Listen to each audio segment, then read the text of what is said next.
talking like they don't know a king when they see one. See him in person, he take it back like a refund. Ballin' with my brothers, all my niggas playin' D1. Daily checkin' chicken, he gon' spin it watchin' reruns. Niggas say they real, but they clones of me. How my cousin in the pen with more phones than me. I got daily correspondence, we tapping in with the Goonies. Tatted tagging my body, they tagging me like they knew me. They actually living goofy, I'm blunted tagging the coochie. Flicking flexing the muscle like penitentiary Gucci. Been addicted to Stussy and blunts, hitting like roofies. I ain't tripping off you cause I been tripping off Lucy. I'm lucid dreaming and scheming, I'm manifesting a movie. Manuscripting a million, I thought that you niggas knew me. Focusing on the Fetty, the longevity, lifestyle. Build a future me, what I'm usually doing right now. Smoking with my shawty, we plotting another 100 grand. Hear them talk a lot, but they knowin' who got the upper hand. Ride about my sister, I'm dying about my brother, man. Leaning out the window, we got him doing the running man. Smoking with my shawty, we plotting another 100 grand. Hear them talk a lot, but they knowin' who got the upper hand. Slide by my sister, I'm dying about my brother, man. Currency from Europe, my energy from the motherland. Niggas tweet a lot, we never seen them in the city though. Taking rent money out to flash it in the video. Staring at the real niggas when they know it hurt, man. Coupe clean, Glock 30, dirty as your work hands. I just got a pallet of product, I'm about to flip it. I don't really got all the minutes for me to kick it. Bought my chick a LLC, we bout to scale it. Partner say he growing some weed, I told him mail it. Coolin' with my Mexicana mama by the ocean. Only problem that we got is running out of lotion. Getting to the chicken, let a black man live. I got more rolls on me than a fat man ribs. Never met a single nigga that'll make me feel fear. They be throwing salt in the game, we still here. We don't hear the shit that he's saying, he think it means something. All the players ballin', we blue chippin', we green thumbin'. Smoking with my shawty, we plotting another 100 grand. Oh God, nigga. Hear them talk a lot, but they knowin' who got the upper hand. Slide. Ride about my sister, I'm dying about my brother, man. Slide. Leaning out the window, we got him doing the running man.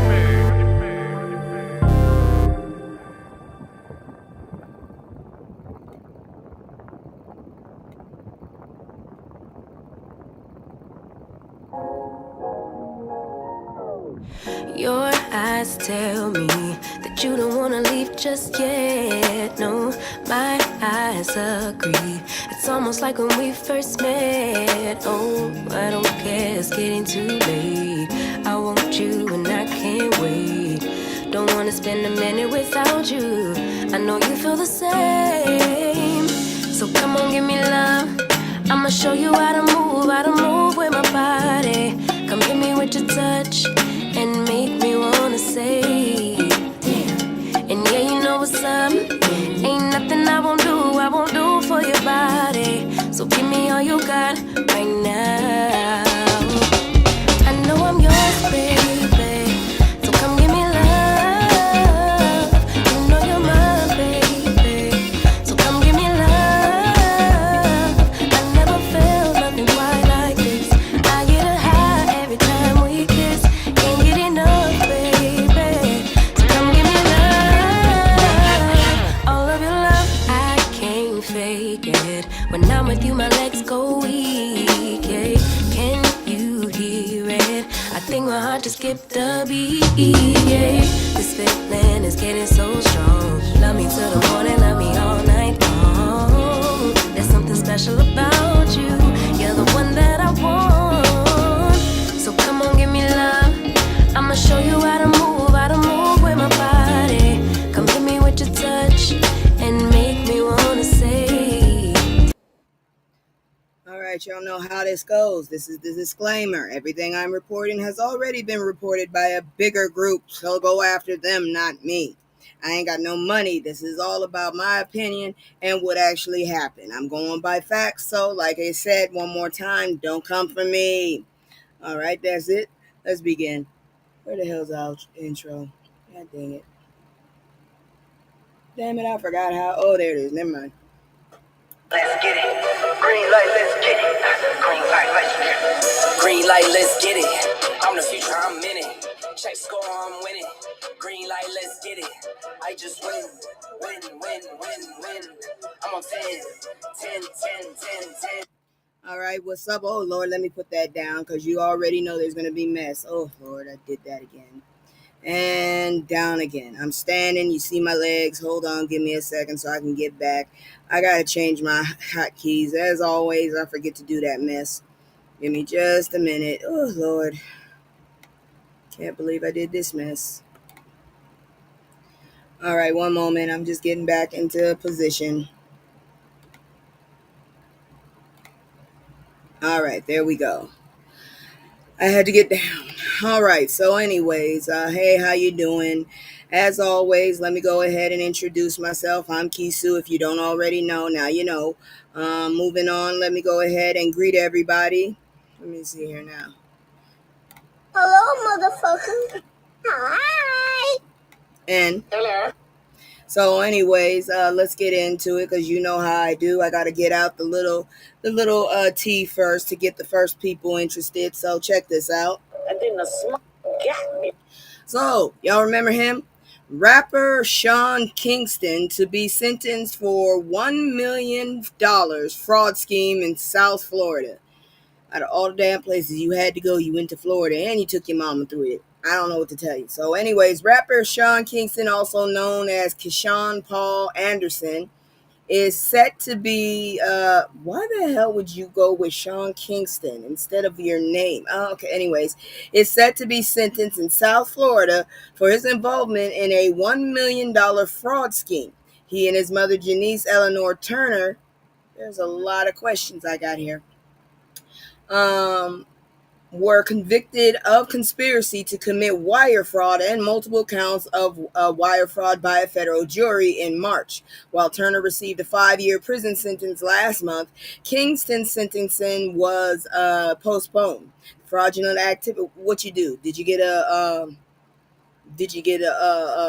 pardon from the king of criminals? I'm just curious. I'm curious about it. Anyways, while Kingston postponed, the fraudulent activities, including using social media to lure victims into purchasing expensive items for which fake payment receipts were issued, leading to significant financial losses for the victims. Real talk, I think I knew some people in Seattle that used to do that shit.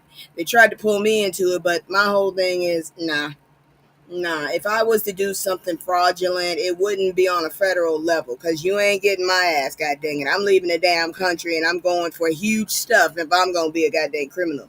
Y'all motherfuckers are going to turn me into, Carmen Sandiego before I do that shit. But as always, you know how I do. We're going to do the commercial and then we're going to get into fuckery. I'm already annoyed because I'm not too crazy about celebrities or ridiculously rich people anyways, especially those that don't understand where the hell the rest of us are. Okay, so let me just go ahead and close some stuff and I'm going to go ahead and do my commercial. As always, if you have a suggestion or something just annoys the hell out of you from what I'm doing, if you come at me right, I might consider dropping it or changing stuff up. If not, I'm going to keep doing it. I might actually get petty with it. Anyways, you've been warned. Here we go. It's just me and the fam. It's just me and the fam. It's just me and the fam. It's just me and the fam. Yeah. It's just me and the fam. See my little Tay, that's my hype girl, that's my mascot. No one's go for hours and some hours till we pass out. Stay inside the house, turned up with them racks out. Stay inside the house, turn. All right, so black student pewed and unalived by ex had repeatedly called police, family says. My question is, what's up with these cops? They jump on motherfuckers for the smallest things, and then when the big shit happens, apparently nobody does anything. Okay, here we go again. The family of London Powers, a 21-year-old college student from North Carolina Central University, believes her tragic unaliving at the hands of her ex-boyfriend, Damian Tinsley, could have been avoided if police had responded adequately to her previous reports of abuse. The incident occurred on August 11th at the Camden Point Apartments in Durham, where Tinsley fatally pew-pewed Powers before taking his own life. Good grief, this one is really cuckoo. Witnesses, including Powers' friend, Shian Boyd, I hope I said that right, or is it Cheyenne? I don't know. It's Shiann. I don't know. Recounted that London was attempting to move out of the apartment when Tinsley confronted her, leading to a violent altercation.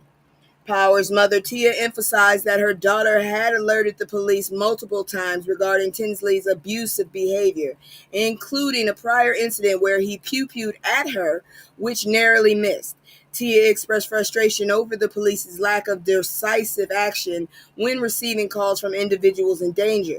Boyd recalled the harrowing moments during the pew-pew where she desperately sought help while witnessing the tragic event unfold. The family feels that timely intervention by law enforcement could have changed the outcome. I think so too. In my damn opinion, they put people in jail for less things, much pettier things, petty ass things. This wasn't petty. I'm just saying they put people into jail for petty stuff.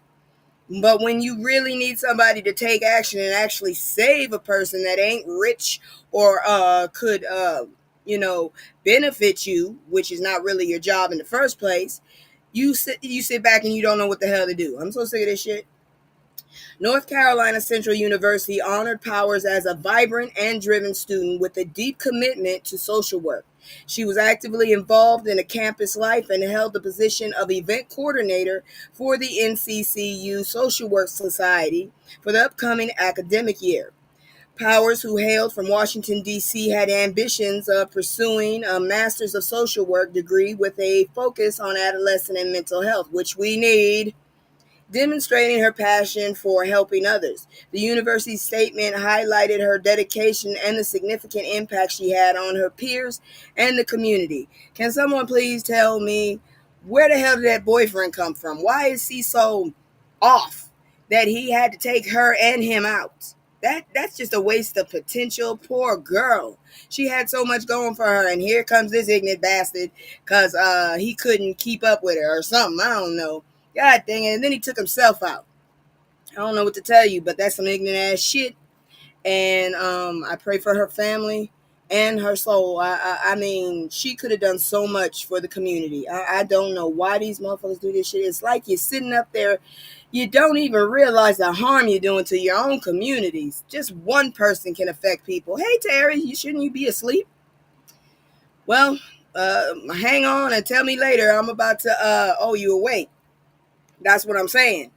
But let me get ahead of this. We into fuckery right now. Ooh, Lord, this one right here looked like he need to be hitting the head with a damn baseball bat.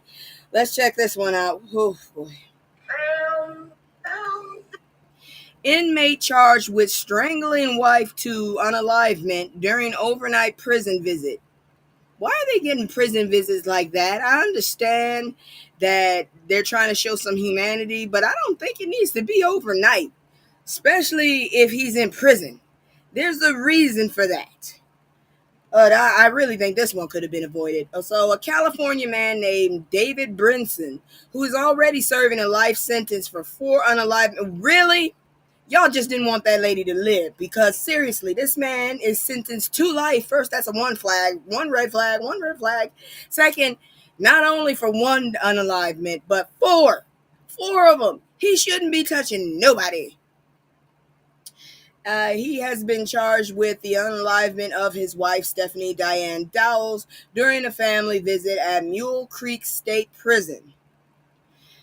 If anybody is wanted for multiple murders, I don't think they should have the privilege or even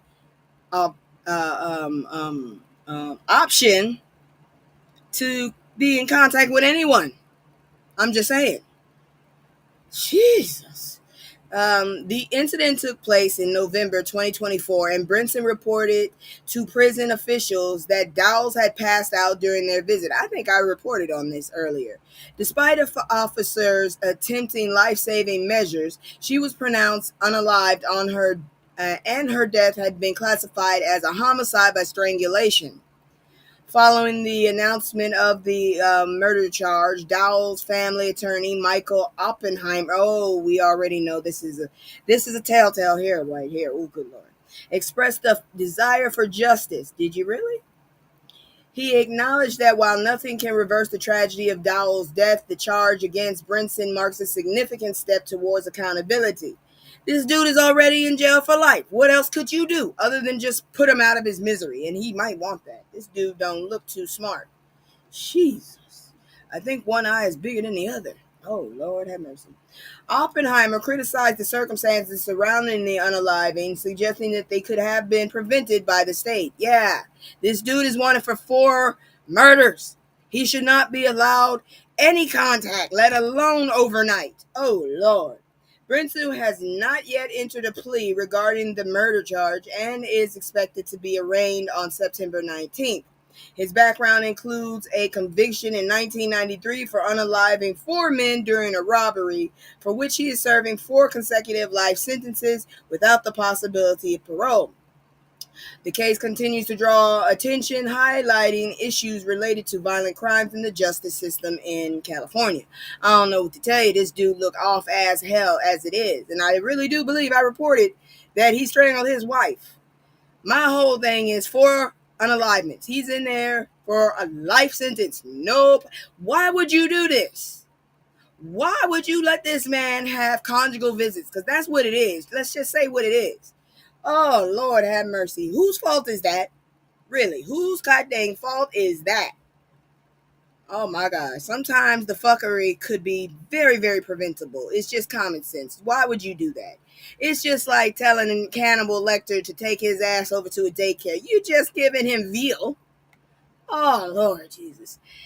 All right, update about this weird ass, viral ass, violent ass story. Let's check it out. Oh, it's fuckery. Always fuckery.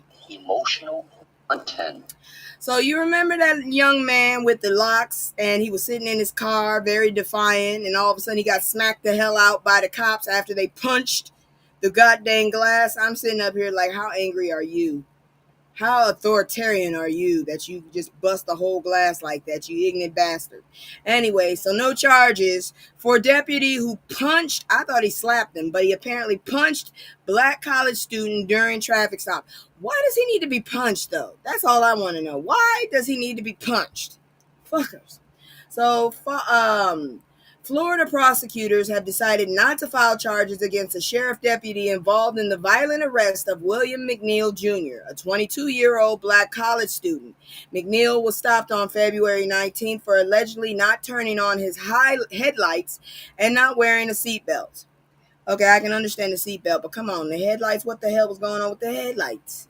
Anyways, a video that has since gone viral shows McNeil questioning the stop and requesting to speak to a supervisor before Officer D. Bowers smashed his window forcibly, removed him from his vehicle, and punched him in the face. Why did he need to get punched, though? That's demeaning, that's dehumanizing, and honestly, it makes you look like a punk. That's all I'm saying. And I don't mean punk as in LGBT. I mean a punk as your ass is a coward. McNeil sustained serious injuries, including a concussion, broken tooth, and facial laceration, but was not charged with any crime. He shouldn't be. This motherfucker just all got up in his face over some seatbelt and headlights. It wasn't that damn serious that you got that raged. But yet, I still don't understand. See, this is why I just said that about the shit going on with that poor girl. Y'all choose when you want to enforce shit. That girl had told y'all that she was getting stalked by that crazy ass ex of hers. You didn't do shit. Now she gone. But you gonna sit up here, punch your boy in the face. What the fuck? Yes, girl, yes. Wow. Girl, they ain't even trying to hide the shit. Damn it. Anyways, moving on. In a statement, McNeil's attorney, Ben Crump, of course, I knew he was coming, and Harry Daniels described the traffic stop as dehumanizing emphasizing that McNeil was calm and compliant during the incident. They criticized the deputy's actions, arguing that the traffic stop was based on questionable claim about headlights in broad daylight, which I don't understand. Headlights are usually used when you can't see in order to give you a better optical visual situation. Why the fuck do you need them in broad daylight? That was not a nighttime stop. I remember that video. I don't want to see it again because it pisses me off, but damn it. Jacksonville Sheriff T.K. Waters defended the deputy's actions, claiming that the footage does not capture the full context and denied that racism was a factor in the incident. Does the cop have a broken tooth? Did he even step on the dude's foot? Did he threaten his family? What reason does he have to put hands on him like that all over a damn headlight and a damn... Come on now. But yet, old girl called for the police and they didn't fucking want to make a decision over the shit her ex did. Woo! He acknowledged the existence of racism in the society, but stated that it was not applicable in this case. Okay. Maybe not racism, but how about the whole concept of police brutality? Jesus. The state attorney's office released a memo concluding that Officer Bowers made a lawful stop and used justified force. No, he didn't. Leaving him under internal review without disciplinary action. McNeil's legal team plans to file a civil lawsuit and is advocating for federal accountability regarding the incident. The case highlights ongoing concerns about police conduct and accountability in interactions with Black individuals, drawing attention to the broader issue of systemic racism in law enforcement. I just want to know who the hell said that it's okay for cops to put hands on folks because their feelings got hurt. This dude didn't have a gun. He didn't rush him. He got dragged out of his car because he annoyed you. That's basically what happened. And you get to break his tooth, fuck up his face, and give him a concussion. Okay, I understand now. You motherfuckers been lost your damn mind. Now, if you haven't heard, apparently the MAGAs that don't realize that they really are not cared for by this fucking regime have once again decided to attack people who are actually defending human rights. Check it out. So if you didn't see this video, I saw the damn video and I'm still irritated by it. Fake ghetto hood rat. Right-wing host crashes Jasmine Crockett's town hall. If y'all had seen this heifer, she looked like she belongs in one of them damn all white settlements now. I swear to God, skinny as hell, unattractive, scrawny, scraggly hair, loud and annoying. Not even understanding that your womanly rights have been just stolen from you, you dumbass bitch. Anyways, am I on? Okay, good. So, right-wing commentator Sarah Gonzalez was removed from Representative Jasmine Crockett's town hall meeting in Dallas, Texas, after she verbally attacked a congresswoman. Okay, let me stop there and say one other thing about this shit. So, old girl, basically, one of them, I don't know because there was two of them, was screaming about how Jasmine Crockett apparently grew up very well-to-do and from another state. I don't give a fuck. Everybody seems to end up going somewhere else, okay? You don't stay in one spot. You move around, okay? And the whole concept is, are you helping the community or are you against the community? She's fighting for the fucking community, so shut the hell up. God dang. Anyways, Gonzalez, let's see here now. The incident occurred on August 14th as Crockett was discussing her grandmother. Gonzalez shouted derogatory remarks, labeling Crockett as a fake ghetto hood rat. Okay, one, ghetto hood rat is nothing good, okay? Hood rat is nothing good. Ghetto actually started from the Jewish people in Europe, not over here, okay?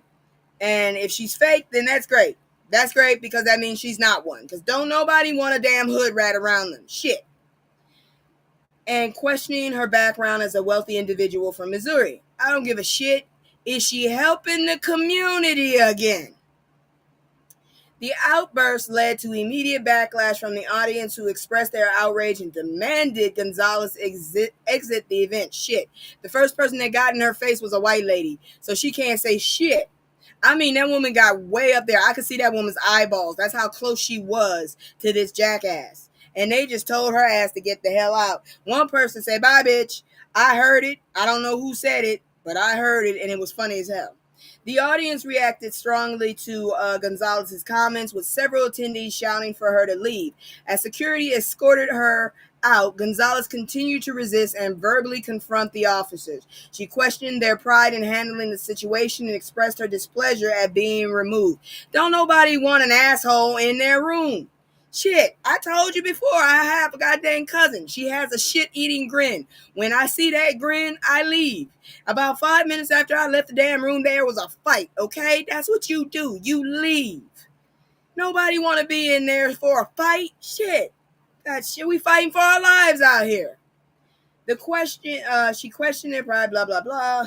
This confrontation highlighted tension surrounding political discourse in the current climate, especially in community-focused settings like town halls. Why the hell are y'all doxing people and going into their fucking background? I don't give a shit. You know what part of the background I care about? Their education. What do they do on a regular basis? Are they sitting up there eating shrimp and all that other stuff on the people's dime, or are they actually out there actually talking to folks? That's my issue. I don't give a fuck where you're from, because I lived in Louisiana. So glad I'm back in Boston. Still got this stupid ass accent. No offense to people, but yeah, I don't want it. I didn't have an accent when I came down there. I'd like not to have one now. But anyways, let's see here now. Oh, it wasn't the only one, because there was another lady up in that bitch too. She was more of a Karen-esque looking one. The confrontation highlighted, blah, blah. The disruption occurred amidst broader political tensions, particularly regarding redistricting efforts led by Texas Republicans. The incident was not isolated, as another protester told you was removed for shouting inflammatory remarks directed at Crockett. These events reflect the heated atmosphere surrounding political discussion and the challenges lawmakers face when engaging with constituents on critical issues. I swear to God, I don't know why people do that shit. It's just like, I need to just sit down and have a conversation with somebody for real and just ask them. As my mother said, haters and all that stuff. But I need to understand why. Why are you not satisfied with your life that you have to fuck with other people? If you have mediocre levels, then maybe you are the issue. Maybe you should rise your levels up rather than trying to make everybody else acquiesce to what you the fuck are capable of. You scraggly just reject of freaking Arkansas. I fucking don't like Arkansas. I really don't. I'm serious. I met some good people, but most of the other people that I've met are the dumbest motherfuckers I've ever met. No, wait.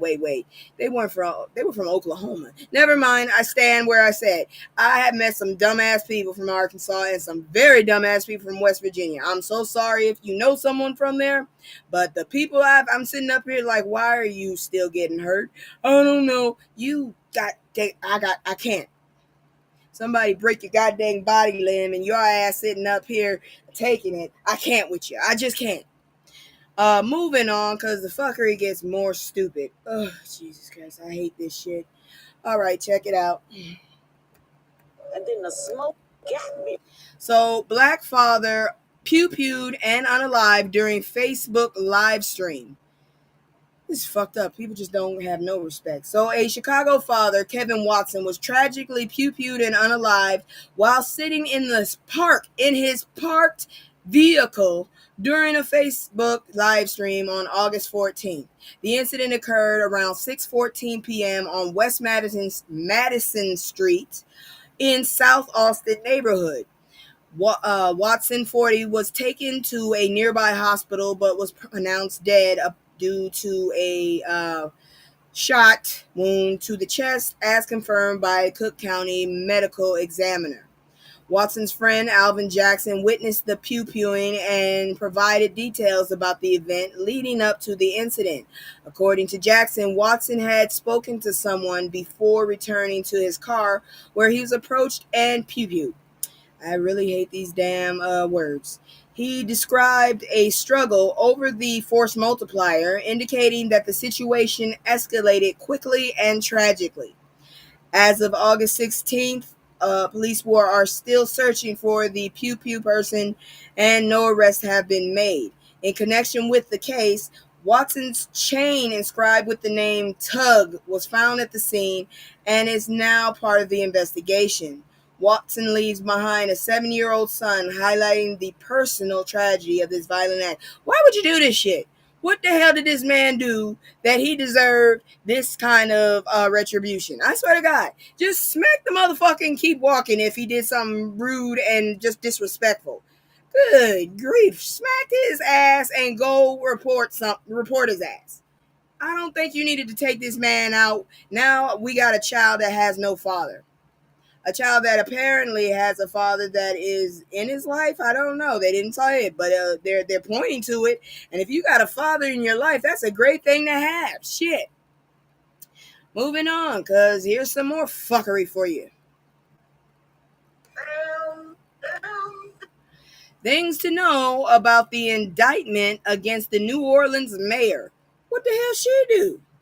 Months before her term was set to end due to term limits, New Orleans Mayor LaToya Cantrell has been indicted for allegedly concealing a romantic relationship with her body. Really? Cause she's sitting up there, filling up on her bodyguard. Haven't y'all seen the movie? Really? Oh, good grief. Y'all some petty motherfuckers. Anyways, Jeffrey Vappy, that's his name. That's really his name. Prosecutors claim that Vappy was compensated for work while he and Cantrell were secretly spending time together in private locations, including trips to the vineyards and apartments.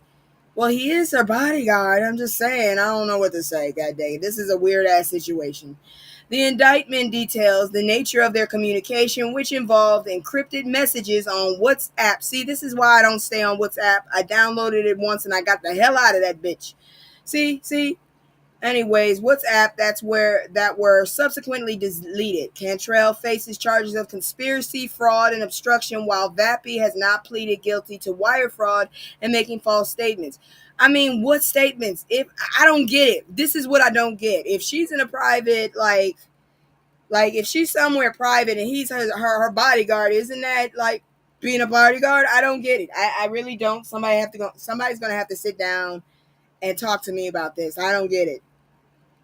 The indictment outlines specific instances where Cantrell and Vappy traveled together under the guise of official duties. Oh, okay, so they didn't really do shit. Okay, now I understand and I can get on it. For instance, instead of attending a conference in Miami, they allegedly met on Martha's Vineyard. Okay, come on now, god dang it. You can't be in one whole different region of the damn country talking about you somewhere else. And I mean, seriously, there's a huge difference there. South and north, damn. At least if you're going to be in Miami, if you say you're going to be in Miami, at least be somewhere in like Tampa. Shit. You ignorant bastards. What's wrong with Miami? You could have been in Miami. Just have a day in Miami and then afterwards go to Martha's Vineyard, you ignorant bastard. Anyways.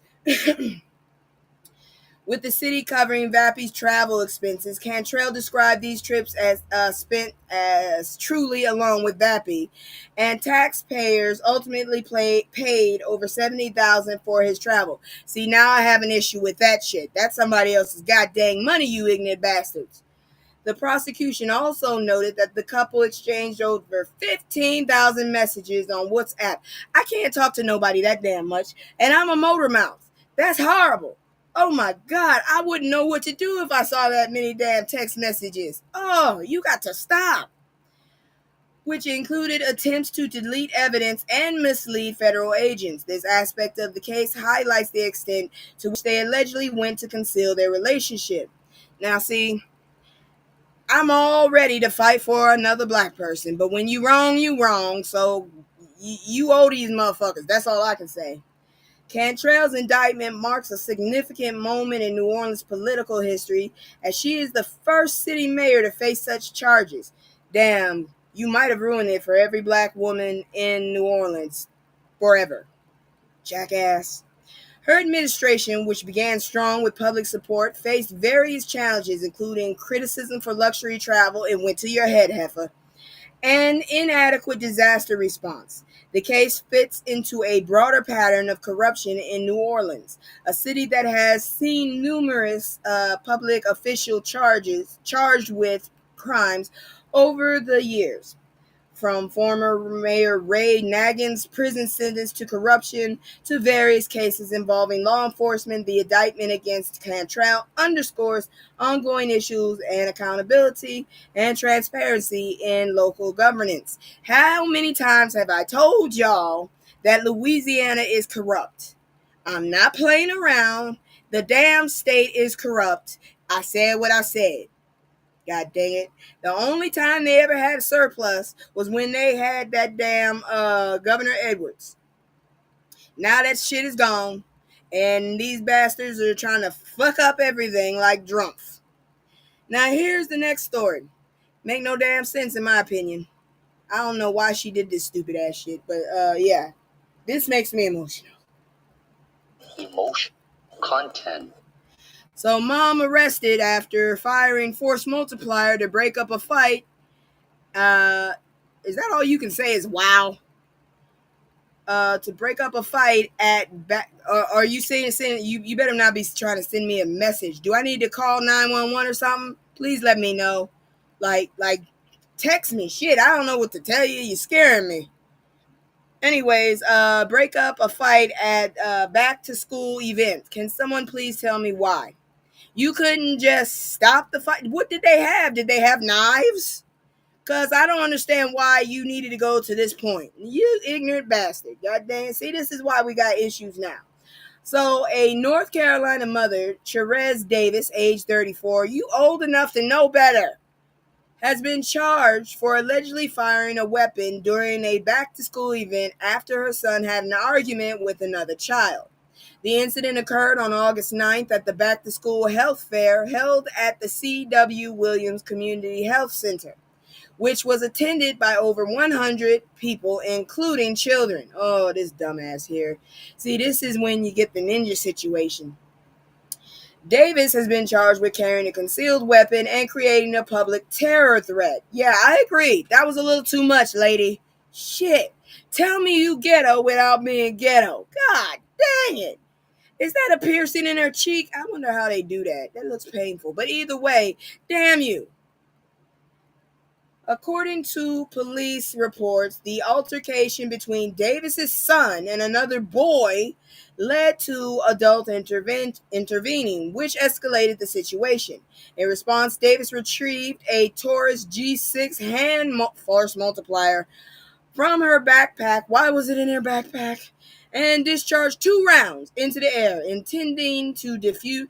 Okay, was this a 1-floor or a 2-floor building? Because if this is a 2-floor building, there's a good chance that you might have got somebody in the foot. And let's see, to defuse the conflict, the action caused panic among attendees, prompting children and adults to flee the area. Following the gunfire, Davis reportedly restowed the weapon and attempted to leave the scene before being apprehended by authorities. Girl, you ain't got no goddamn good sense, damn it. You didn't think maybe that wasn't the best thing to do, especially when you have a child with you? You better hope you can keep your kid. God dang it. Fortunately, the incident did not result in any injuries. Thank you. Davis was released from custody after posting a $50,000 bond and is set to appear in court on December 9th. The event was intended to provide valuable resources such as discounted physicals, immunization, and free school supplies for students, highlighting the unfortunate nature of the violence that disrupted that gathering. This heifer here, you ignorant heifer. You so damn ghetto, you don't know what to do. You done figuratively shot yourself in the foot. Damn it. God dang, we got some stupid ass people in this world. So much could have been avoided with that one. God dang, you stupid. Damn it, damn it, damn it. You ever just want to be not that person? I'm just saying, you just ever want to be like, why are you a part of my group? Jesus Christ. Just common sense. You are a mother. Damn it. All right, now here come this stupid ass shit. First of all, if you don't know what Prag U is, it's basically the most racist children shit I've ever seen in my life.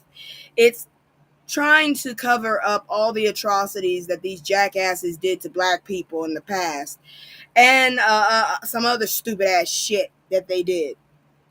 In other words, they lying instead of telling facts, but apparently that doesn't matter because look what the fuck just happened here. Woo! And then the got me. Conservative cartoon declares slavery was no big deal, and you won't believe what PBS show it could replace. I guess I'm not watching PBS no more because this bullshit right here, I'm not letting my kids watch. Slavery was a big deal. It still is a big deal. And if you come near me and think I'm going to pick some shit for you for underpaid prices, you have lost your goddamn mind, damn it. So, Felon Drumpf moved to eliminate more than $1 billion in public broadcast funding through 2027 so he can give it to rich fuckers that don't need it, has led to significant changes in public broadcasting. The Corporation for Public Broadcasting, CPB, which has funded independent PBS and NPR stations since 1967. This motherfucker loves fucking up shit that has been standing. And you know how you say if it ain't broke, don't try to fix it. This mother keep trying to fix shit and it ain't working. It's not fucking working. The corporation, yeah, I already said that. Will eliminate most of its staff by September 30th and ultimately shut down. This is some bullshit here. We got good education. Here comes Drumpf with his stupid ass. Just because he's stupid, everybody else's kids got to be stupid. Great. PBS stations nationwide are actively seeking alternative funding sources to sustain long-running educational shows like Sesame Street, which is now with HBO, I think. PragerU, founded by conservative radio host Dennis Prager, is a nonprofit conservative media organization by a racist, mind you, creating content described as pro-American, pro-capitalism, and pro-family values. No, it's not. It's pro-white supremacy, pro-whitewashing, and pro-racist. PragerU is attempting to fill the void left by potential public broadcast cuts, which has caused concern among the public. The PragerU Kids division produces books, videos, and lesson plans for children that are grounded in traditional American values, aka MAGA friendly. I'll be damned if I let my children learn this bullshit right here. These gonna be some stupid ass kids. That's what's gonna happen. PragerU Kids is currently an approved educational resource in states such as Florida, dumb, Texas, dumb, and Louisiana, dumb, with plans for nationwide expansion. No, the hell you won't. An animated Christopher Columbus clip from PragerU has gone viral, drawing alarm for presenting a watered-down version of an awful period in our country's history. The jackass basically went to the wrong place, sat up there and labeled people wrongly, and then caused all this bullshit that happens recently. Fuck. Now there's a wish. I wish Christopher Columbus never cast off to sea. I wonder what happened to the world then. Shit. An animated, yeah, I already said that. In the clip, Columbus describes the place he discovered beautiful, but not exactly a paradise of civilization. I beg your fucking pardon. The Natchez tribe, I did a whole study on that bitch, had democracy before these motherfuckers had democracy. Shit. And the native people, as far from peaceful, they kept the motherfuckers alive. I bet they regret that shit.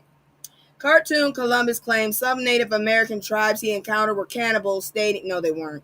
Stating in Europe, we draw the line at things like eating people and human sacrifices. Tell the motherfuckers in the South when there was slavery, they was eating us. So what the fuck are you talking about? Columbus downplays slavery, calling it a practice that existed for thousands of years globally, and questions being taken as a slave is better than being killed. No, you dumbass. I'd rather, they really want to whitewash. Yeah, they do. And then Columbus, fuck Columbus. Shit. Another controversial clip features an animated Frederick Douglass, where modern children tell him his hard work resulted in all Americans being equally protected under the law and have equal voting rights regardless of race. Have you seen the people who are in charge of this country right now? Have you seen them? Because you need to. I'm just telling you right now, you need to go see them because I beg to differ. I don't think Douglas would be that calm with these little whatever the hell race these fuckers are. She got red hair and red eyes. He got blue eyes and blue hair, and both of them ain't white. So I don't know what the fuck that is right there. Aliens? Anyways, the animated explanation of historical events by PragerU has been widely criticized online, with many expressing disbelief and confusion. Critics on TikTok have pointed out that PragerU is slick at omitting key pieces of history. Yeah, they are. You can go take your ass somewhere. I swear to God, I will go and find old school Sesame Street fucking videos before I do that shit. And I've done school curriculums, okay, motherfucker? I have made a whole curriculum for a whole kindergarten, bitch. And them motherfuckers was better for it after that. They couldn't write for shit, but damn it, they was ready to hold a pencil. You have lost your damn mind. God dang these damn people. I swear to God, this country will make you racist from the stupidity. Jesus. What's wrong with these folks? What's wrong with them? Let's move on, because I'm telling you, this next one's going to piss your ass off even more. Why can't we have shit? Please tell me why we can't have shit. Y'all always got to do something to fucking take our shit. I told y'all, I think a while back, about a black-owned whiskey. Well, shit. These motherfuckers here.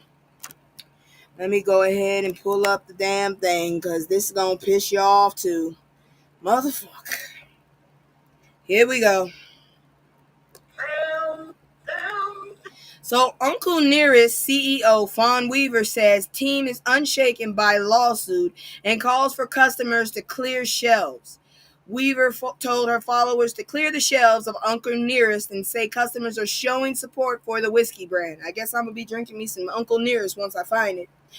In light of a recent court decision placing her whiskey brand Uncle Nearest under receivership. What the fuck is receivership? I got to go look that up real quick before I go any further. We gonna learn right now about this bullshit.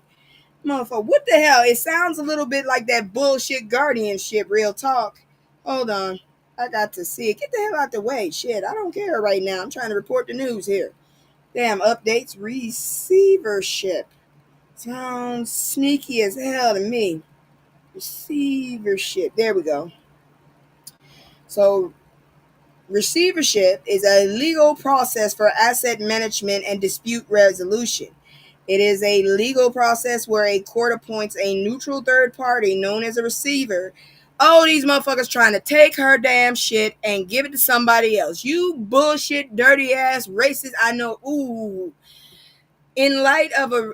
Okay, so anyways, oh no. CEO Fawn Weaver addressed her followers on social media to clarify misinformation regarding her ownership and involvement with the company. In a recent reel, Weaver asserted her continued ownership and leadership of Uncle Nearest, countering reports that suggested otherwise. Despite being under a gag order prohibiting her from discussing specific details of the lawsuit, she expressed her commitment to living authentically and speaking out against the challenges faced by her brand. The legal issues arose from a dispute between Uncle Nearest and its lender, Farm Credit Mid-America, which claims the company defaulted on $108 million in loans and misrepresented its barrel inventory. Would you pay these motherfuckers, please, so they can't take your shit? I don't know what you got into. I hope it ain't nothing wrong. Although the court ruling initiated receivership, it allowed the Weavers to maintain control over the brand's marketing, reducing potential harm to the brand's reputation. Both parties are required to propose candidates for a new receiver by August 20th, ensuring that the Weavers remain involved in managing the brand during this tumultuous time. Weaver emphasized the positive trajectory of Uncle Nearest amidst a broader decline in alcohol consumption in the U.S. She urged fans to support the brand by purchasing its products, highlighting increased sales in various states. What you say? That's a lot. Yeah, it is. This girl right here, I'm all for supporting you, but damn, I hope this shit ain't true. And why didn't you pay your damn loan? Put some money down on it. Everybody knows, put some money on it. Reinforcing her message from an earlier post, she reassured her audience that the company remains resilient and committed to its mission.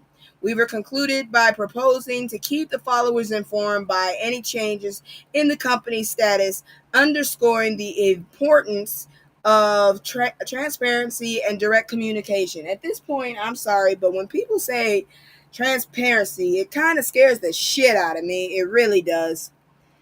But anyways, let's move on to the next story. Give me a second. I had to move around because I was going to report on the story on the 15th, but then they came out with this newer one because it was a threat of receivership. Now it's an actual lawsuit of receivership. So I had to report it. Anyways, moving on. It is now time. You know what time it is. Let me go ahead and get into my other outfit. By the way, I have a new model I want to try out, so check it out on Wednesday and let me know if you like this, the original. Well, this is 2.0. I'm calling this next one 2.5. So if you like it, let me know. If you don't, I'll go back to this one. But first, I'll show y'all when I get a chance. But right now, let me figure out where the hell am I here. I got to get into my outfits. You know what time it is. It's the play the stupid games, win stupid prizes. The leopards are out and they eating faces. Eating faces and taking names. So shall we? Let me go ahead and pull this up and we'll be right back. Where is my thing? Let me move that out the way. And I'm going to turn this down so y'all don't hear me. I'm still waiting. I want to pop up here. Because, you know, I want y'all to see what's going on. Sometimes it takes longer to switch avatars. So here we go. I'm ready. You ready? Let's go. Where the hell is this thing? There you go. Oops. What the hell? Where's my song? You can't do that without my song. All right, hold on. I got to go get the song. I don't know what's going on here.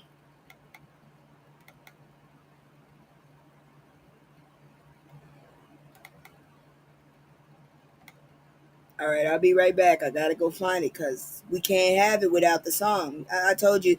Terry, where were you to tell me to get my shit together? God dang it. You told me he was gonna tell me, damn it. Let's get it. Sorry. Green light, let's get it. Now I'm standing up and I don't need to. God dang it. Give me a second. I don't know why this video has just disappeared. And I'm standing, which makes me irritated. Oh, it's always a goddamn struggle. It's a struggle. Let's get it. Sorry. Green light. There it is. I don't know why it didn't pop up. All right. So let's try it again. God dang it. There we go. I don't want the second, I want this. I'm all in my head, swear I'm a ray. I've been moving like a hot mess. All right. So Abby Phillips confronts Jillian Michaels after she downplays U.S. slavery on CNN. I just want to say real quick, this woman kind of looked like a man. She looked like a man. I'm sorry, even if it's cancelable, I don't give a shit. That's what she looked like. She looked straight up like a goddamn man. Why the hell you sitting up there like that? And why the hell because I remember before she was all against lesbians, and then all of a sudden her ass came out as a lesbian. Now she done adopted a black kid, and she got the nerve to talk about, this bitch right here got nerve to talk about, what you call it? This bitch, she looked like a man. Yeah, I have two different eye colors on purpose because if you see close enough, one of them is a skull. Because shit is crazy right now. I'm just saying this motherfucker right here look like a man. She really do. This damn Jillian Michaels. At one point, I could have sworn she was against the alphabet mafia. I think she was against gay women and all that shit. Then it turned around and she came out gay. Then she turns around and now she got adopted a black kid. I don't understand that shit in my opinion. It's like, how you gonna adopt somebody from another culture? What you gonna do to teach them? Because it feels like it's a disadvantage, you know. How you gonna teach that child to grow up? I feel like you making an op. But then she goes and she wants to pull this bullshit here. So on CNN's Newsnight with Abby Phillips, that's this lady right here, this beautiful woman, things got heated as the panel discussed Trump's issues with the arts and Smithsonian exhibits. Because this bastard is petty as hell and most black people don't like his ass. So the legal issues arose from wait, I'm sorry, that's the wrong story. Here we go. CNN's late night program Newsnight with Abby Phillips featured a heated exchange with fitness trainer Jillian Michaels, who voiced her concerns regarding cultural portrayals in museums, particularly at the Smithsonian. Michaels criticized two specific exhibits at the National Museum of American History. She argued that one exhibit about Cuban migration inaccurately suggested that white people and American imperialism were primarily responsible for this historical event. It was. What the hell are you talking about? If America left a lot of these countries alone, do you understand how better they'd be off? Better off they'd be? Oh, please. Anyways, this dumbass entitled bitch here, and American imperialism. I said that. Furthermore, she expressed her disapproval of another exhibit concerning gender testing in sports, claiming it was inappropriate for museum context. Really, bitch? Okay. Michaels argued that Smithsonian's exhibit unfairly portrays white individuals as the sole perpetrators of racism, imperialism, and slavery. No, but you are the benefactors of it all. You are the primary benefactors of it. Basically, you bitch. When confronted by Phillips about her views, Michaels dismissed the idea of addressing every exhibit, insisting that it was an attempt to mischaracterize her argument. I pray for your child.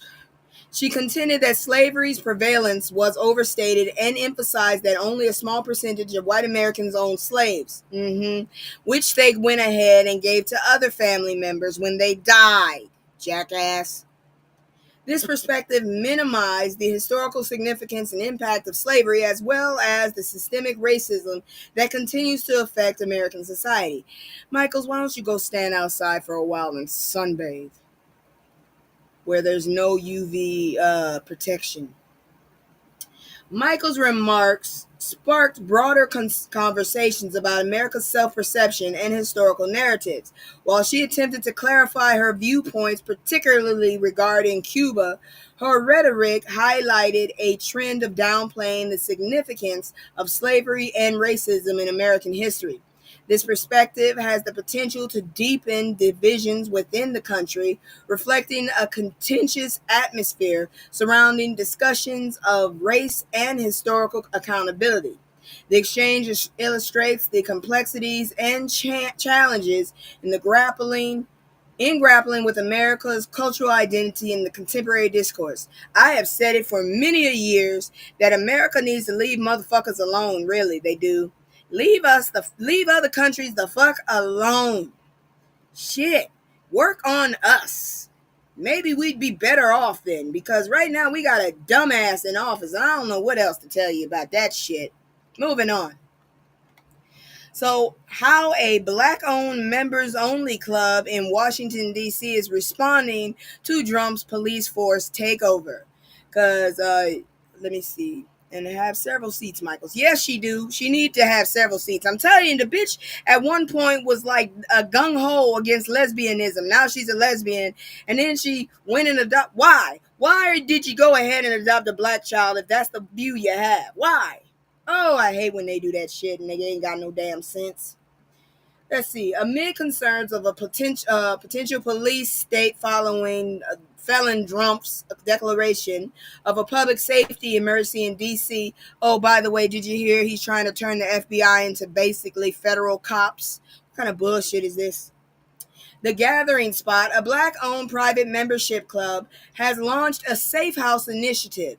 This program offers complimentary access to its D.C. location, providing a secure space for residents to work, rest, and connect, reinforcing community support during uncertain times. And that's what you got to do sometimes. When they get low, you get lower.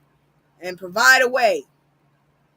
Felon felon Donald Trump declared a public safety emergency in Washington, D.C. last week. This declaration allows the federal government to take over the city's police department for 30 days without congressional approval, according to the D.C. Home Rule Act of 1973. I bet a lot of people wish they are rolling in their graves if they knew what the fuck this dumbass is doing. Let's see here now. Many are concerned that this takeover of the chocolate city, where black people make up nearly 43% of population, is the first step in Trump's plan to implement a police state in America.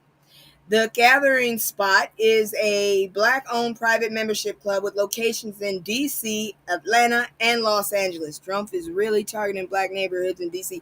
Girl, he is targeting everything black. He's targeting black states, black cities. He's just mad as hell that we don't like his ass. And did you see the rap video for Ice? Oh, Lord Jesus. This is some bullshit here. I hope the rapper finds out and sues. I hope he didn't give him permission. And if he did, he better have gotten a whole lot of money for selling his soul for that shit. Anyways, about the TGS, that's what they called. It was created to provide a space for executives, artists, and entrepreneurs to connect and build community. I might join them. Shit. To address the current uncertain times, the club launched a Safe House initiative. This initiative provides complimentary access to its DC location for residents. While complimentary, this access comes with a few less perks than full membership would get them. Residents can request access by completing an online form. Approved individuals can use the space to work, rest, and connect with others. The Gathering Spot CEO, Ryan Wilson, announced the plan on August 12th via an Instagram post. Wilson stated this is an opportunity for people who are not members of the club to take advantage of the club. It is more important that we are in the community during the moments like this than ever. Although the duration of the Safe House initiative is unknown, many TGS members have expressed happiness on social media that the club is opening its doors to others during their time of need. No, I didn't let me know where to find that video, please. Okay, I'm gonna show it to you because what video was it I was telling you about? But I'll let you know because I'm telling you right now, I done seen so many damn videos of stupid ass shit going on. Anyways, oh, the FBI one. Yeah, I gotta send that to you. I gotta send you that FBI video. Ooh, it's a mess. Talking about we gonna turn them into cops. The fuck? They're the Federal Bureau of Investigation to keep terrorism from fucking us up, and now they're cops. Are you serious? Let's see now. Although the duration, blah, blah, one Instagram user commented, "This is the strength and vision needed. Proud to be a part of the TGS community." And I commend y'all for doing something for us because we need safe spaces. These motherfuckers are just doing too much. I saw a video, they motherfuckers fucking with somebody talking about we smell marijuana. It was a whole cigarette. These people were sitting on their damn porch minding their business in DC. Here come the cops. Fucking with them. I swear. All right. Since we talking about the gerrymandering and the bullshit they keep pulling, what states are doing in the battle over congressional maps as Texas pursues a plan for Trump sought? So a significant partisan effort in Texas to redraw congressional maps. You know that bastard is literally saying this is to help black and brown people. No, it isn't, you jackass. He's talking about the redistricting of Texas will help black. Governor Hot Wheels said that bullshit. I don't give a fuck. I don't like him. This initiative has sparked interest from other states, although only California has made moves towards similar changes. The practice of gerrymandering, typically conducted discreetly, has gained visibility following felon Trump's encouragement for Texas to revise its map to maintain Republican dominance in the 2026 elections. Saw that video, the white man with the man smoking. Okay, cool. This is some bullshit. That's all I got to say. Let's see here now. As Texas initiated this legislative shift, Democratic lawmakers attempted to thwart the process by leaving the state, although they are now expected to return under certain conditions laid out by California counterparts. In response to Texas's redistricting efforts, California's Democratic Governor Gavin Newsom has announced plans to redraw congressional maps aimed at gaining 5 additional Democrat seats. You get 5, we get 5. And we don't like y'all right now. They just want to keep control of the House of that. Yeah, they do. And the problem is they ain't doing shit to help nobody. Do they not understand the way they have built this system? If you fuck up all the people holding you up, you gonna fall too, you stupid ass bastard. There ain't shit gonna be here. Shit. You gonna be like that damn Italian country asking people to come buy a house for $1. I swear to God, as soon as I have enough money, we going. Anyways, I already told my homeboy, if I ever hit the lottery, get your ass ready. All of us going. We gonna make a whole new neighborhood. Fuck this shit. You can paint Italian cars. Be ready. Let's see here now. Unlike Texas, California utilizes an independent commission for redistricting, which requires state lawmakers and voter approval for any changes. Newsom has strongly criticized Texas's actions, cautioning Trump about the potential repercussion of redistricting. California lawmakers are preparing for a special election to address these changes, emphasizing their commitment to countering Texas's influence in the congressional landscape. I love it. Stay on his damn neck and move a little to the side so I can get up on that neck too. Shit. Other states are also contemplating redistricting measures in the light of Texas's actions. Missouri Republicans are preparing for a special session to discuss redistricting, while New York Democrats have discussed legislation for mid-decade redistricting in response to Texas. Although such changes may not occur until 2028 elections due to congressional requirements, Wisconsin Democrats have opted for legal action to challenge congressional maps, while Maryland and Florida Democrats are considering responses to Texas's initiative. Additionally, states like Ohio and Kansas are exploring redistricting possibilities, indicating a widespread ripple from Texas's controversial move. See what you did, Governor Hot Wheels? You done fucked up everybody's shit. Now everybody done got riled up. And did y'all hear they trying to take interracial dating and give it to the states like they did abortion? What the fuck? Are you serious? How you gonna tell somebody they can't marry someone? If that's the damn case, then Trump, his ass shouldn't exist, because his daddy was fucking German. His mama was fucking Irish. Fix it. And that bitch laying next to him ain't even American. So isn't that interracial too? Huh? Shit. They get on my damn nerves. She Russian. Even more Latinx Trump supporters now regretting their votes. Y'all motherfuckers are so damn stupid. I can't understand it. I thought y'all were smarter than this. Y'all did realize y'all are not considered white, right? Shit. Just because Spaniards are considered Caucasian doesn't mean you are. Oh, boy. Somebody didn't tell y'all. Many Latinos who voted for Donald Trump are expressing regret after his second term began, as they or their loved ones have negatively been impacted by the administration's policies, particularly those related to immigration, healthcare, and the economy. Massachusetts better be aware of gerrymandering. I hope they do. And I hope it's for the blue. Shit. I thought at one point they were on board for redistricting to get some more Democrats. I want the Democrats to smack the shit up out of these folks. I'm tired of them sitting up there being all fucking like placid and docile. Fuck that. Right now, we don't need to be docile or demure. It ain't time to be cute. It's time to get ugly. Anyways, so let's see.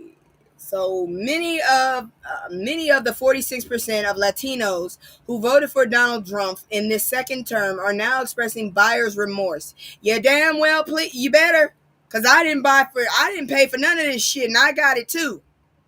These voters feel it's too late to reverse their decision, but they are speaking out against the policies of the administration they helped elect. Black Americans who largely voted for Kamala Harris are observing the situation with a "I told you so" attitude.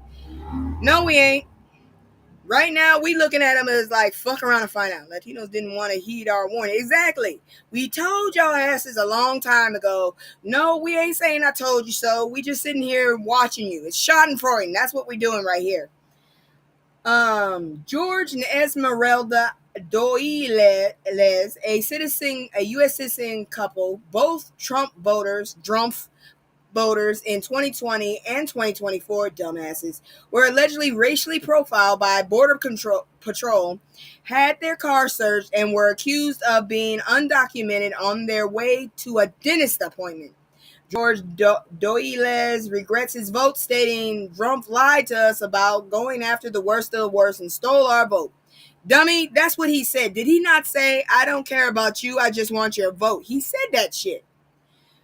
Let's see here now. A U.S. citizen man who voted for Trump because he thought it would just go against criminals, not every Hispanic, was stopped and disbelieved by ICE agents when he asserted his citizenship. He now fears they will assume we are all illegals.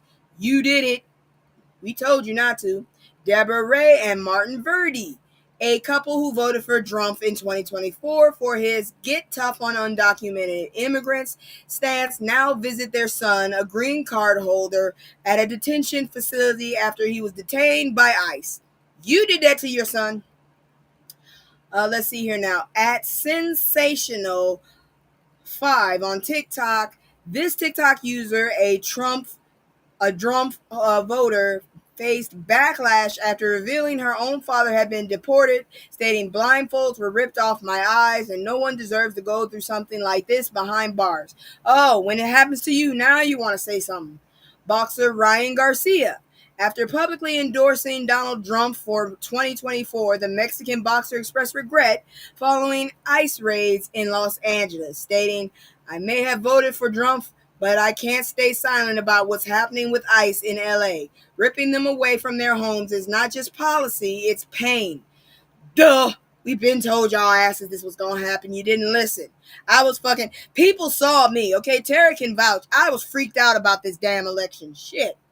Cuban rapper El Funky. Yeah, you say your ass in Cuba with that name. An avid Trump supporter, he now faces deportation after being detained by ICE. Secretary of State Marco Rubio, who previously acknowledged his music, has remained silent. That motherfucker ain't saying shit because he probably get deported too if he ain't careful. MAGA voter crying online. A Trump voter expressed her fear and regret on TikTok after Trump promised mass deportation, stating, I hate that I voted for him. Now I'm scared for my family. They ought to kick your ass. My cousins, they stopped talking to their sister because of that bullshit. And I ain't mad. I really ain't. That dumbass literally listened to her stupid ass son. He got... Exactly. Sorry, not sorry. How this work? My stupid ass cousin, he already has fucking like cases on his ass. He's got a background. He got mixed children. And he gonna go and vote for Trump. That don't make no damn sense. Talk about shoot yourself in the foot. And then he turned around and got his mother to do the dumbass. And their asses got left behind when they went on a Christmas trip to Las Vegas.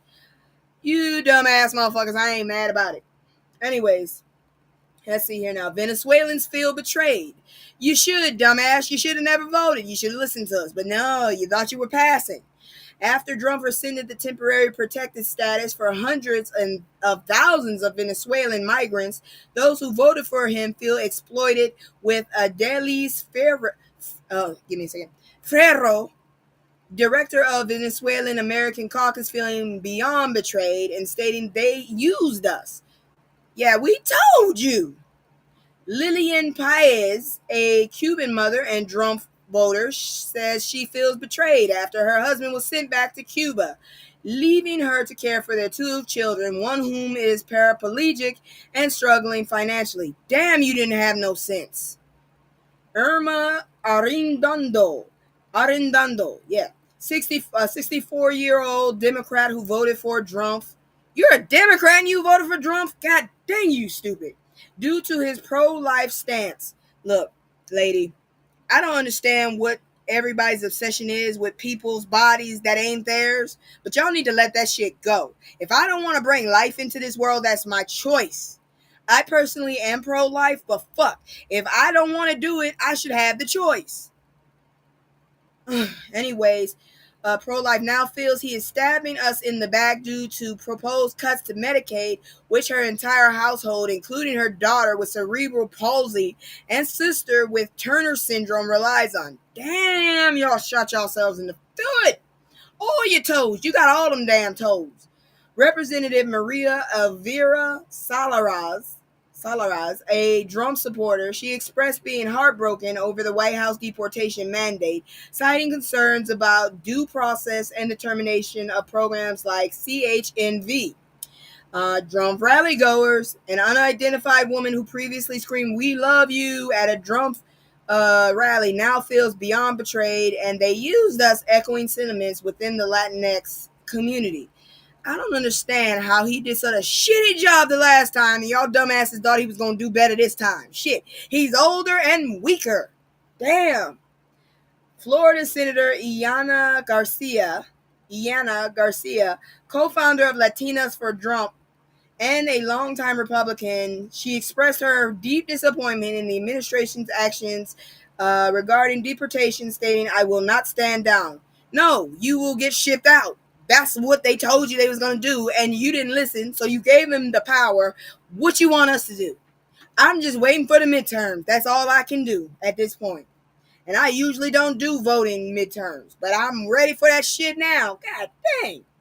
Jose, a retired Dominican American, he voted for Trump for economic reasons. I don't know why you thought that was going to work. He didn't do it well the last time. But feels betrayed, stating the truth is people voted for one thing, the economy. No, you didn't. No, you didn't. You voted for racism. That's what you did. Fuck it. I'm tired of these things. I'm not even monetized. You voted for racism. That's what you did. You voted for racism. You voted so that you could be better than more people. Yeah, he's more senile too. Fucker be falling asleep in the middle. He's so embarrassing. I swear to God, he's so embarrassing. And y'all motherfuckers sitting up there talking about we voted for the economy. This motherfucker wasn't gonna fix it. Fucking Biden fixed that bitch. He didn't. Fucking Trump was causing so many. Why don't y'all understand? If you bankrupt 6 casinos, you probably shouldn't be allowed to touch anybody else's money ever again as long as you live. I'm just saying. And now you let this greedy ass bastard's hands all over our shit. You dumb motherfucker. I'm going to Italy. Fuck it. And let's see here now. So again, about Jose, he says the truth is people voted for one thing, the economy. No, they didn't. A good economy. No, they didn't. And these tariffs are hiking everything up. He said he was going to do the fucking tariffs. I don't understand what y'all thought. I need to do it. I need to go ahead and do the fucking video on what are tariffs, because y'all are stupid as fuck. And he's kicking out hard workers and not touching the people who don't work. He's leaving them. How does that make sense? He doesn't work. All he does is golf and cheat at that. And finally, let's talk about Hector Luis Valdez Corcho. I'm sorry, I couldn't. Anyways, a Cuban journalist and activist pictured holding a Trump 24 sign. He was reportedly detained by ICE months later. Girl, yeah. I told you when he won. When his ass won, all I could do, I looked at my phone, I turned my head, and I went back to sleep. I was in your living room when it happened. I didn't know what the fuck to do. I felt disgusted that night. I was so disgusted. But moving on. Appeals court agrees NFL can be put on trial over claims black coaches face discrimination. About damn time we get some good news shit. Let's get them. Where's my goddamn thing? Where is it? Do I have it? Do I have that sound? Yeah, there it is. Let me say it again. Hold on. Yes. So, a federal appeals court has ruled that the NFL must face civil claims of discrimination brought by Brian Flores and other black coaches. The Second U.S. Circuit Court of Appeals in Manhattan upheld a lower court's decision that allows Flores to proceed with his claims against the NFL and 3 teams: the Denver Broncos, New York Giants, and Houston Texans.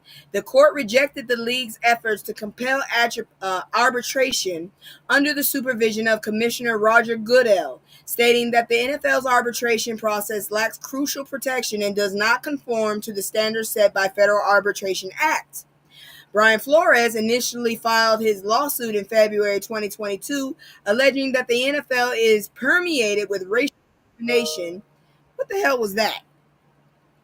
Anyways, racial discrimination, particularly in hiring and promoting black coaches. Following this lead, 2 additional coaches joined the case, which is aimed at becoming a class action lawsuit. However, the court ruled that these coaches must resolve their claims through arbitration due to the contractual agreements with their teams. Flores has expressed that he feels he is risking his coaching career by pursuing this lawsuit, but he believes it is essential to address the systemic racism affecting future generations. It's too bad black players can't create their own league. Exactly. Shit. But you know, anything we start, what did I just tell you? They're already trying to get this woman's damn whiskey company. I wish she had to pay her damn bills. Shit. Judge Valerie Caproni noted that troubling accounts of racial discrimination from the coaches within a league that has long-standing history of systemic bias against black individuals in coaching and management roles.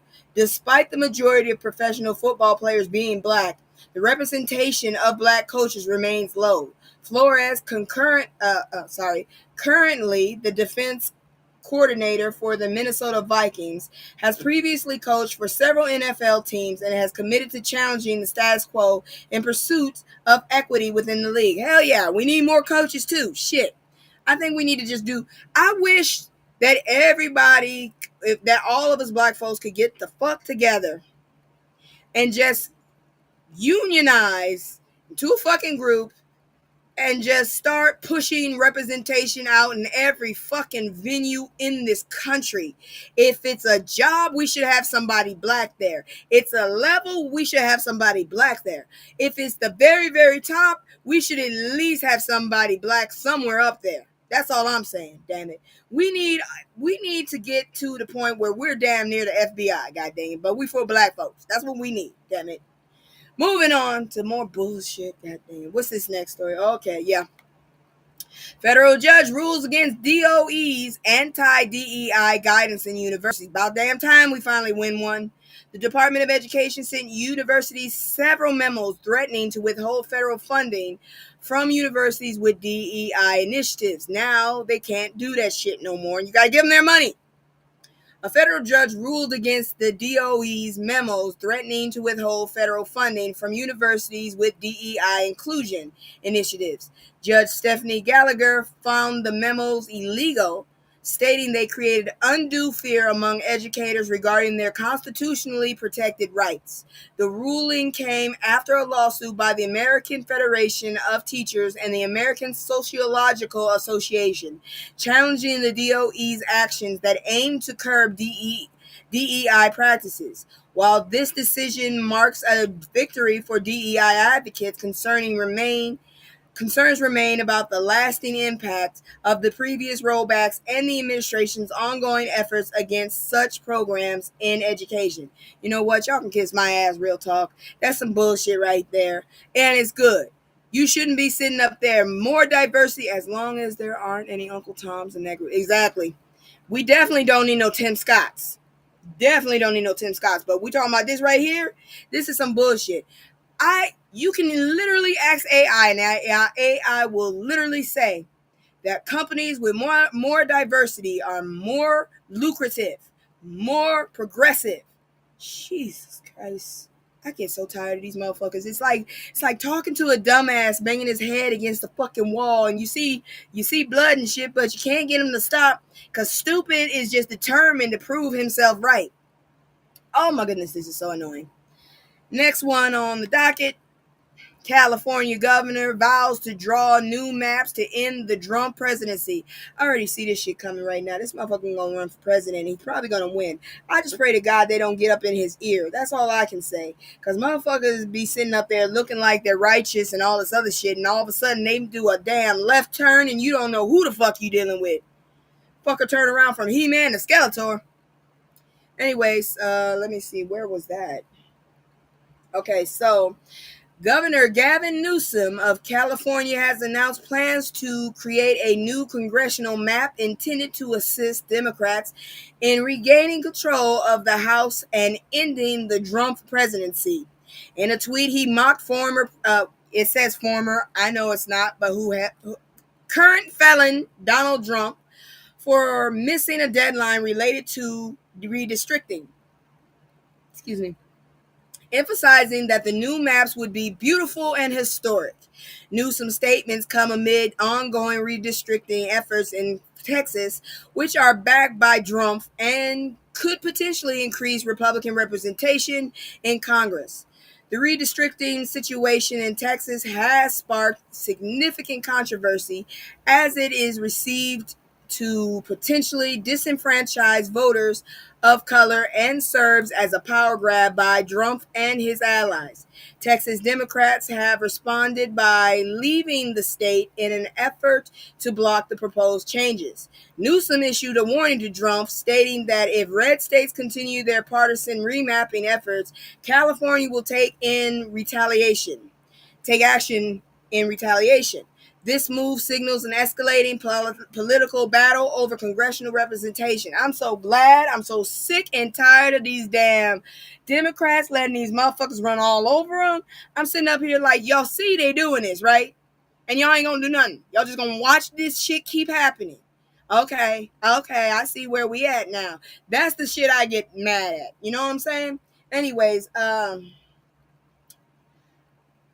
currently, California employs an independent commission to manage the drawing of legislative and congressional districts, having completed its decennial update after the 2020 census. However, Newsom proposed changes would modify the state's 2008 constitutional framework to permit temporary legislation redraw for upcoming elections in 2026, 2028, and 2030. Before reverting back to independent commission afterward. A draft of the new map is expected to be released soon, with decisions of potentially placing the proposal before voters in a special November election.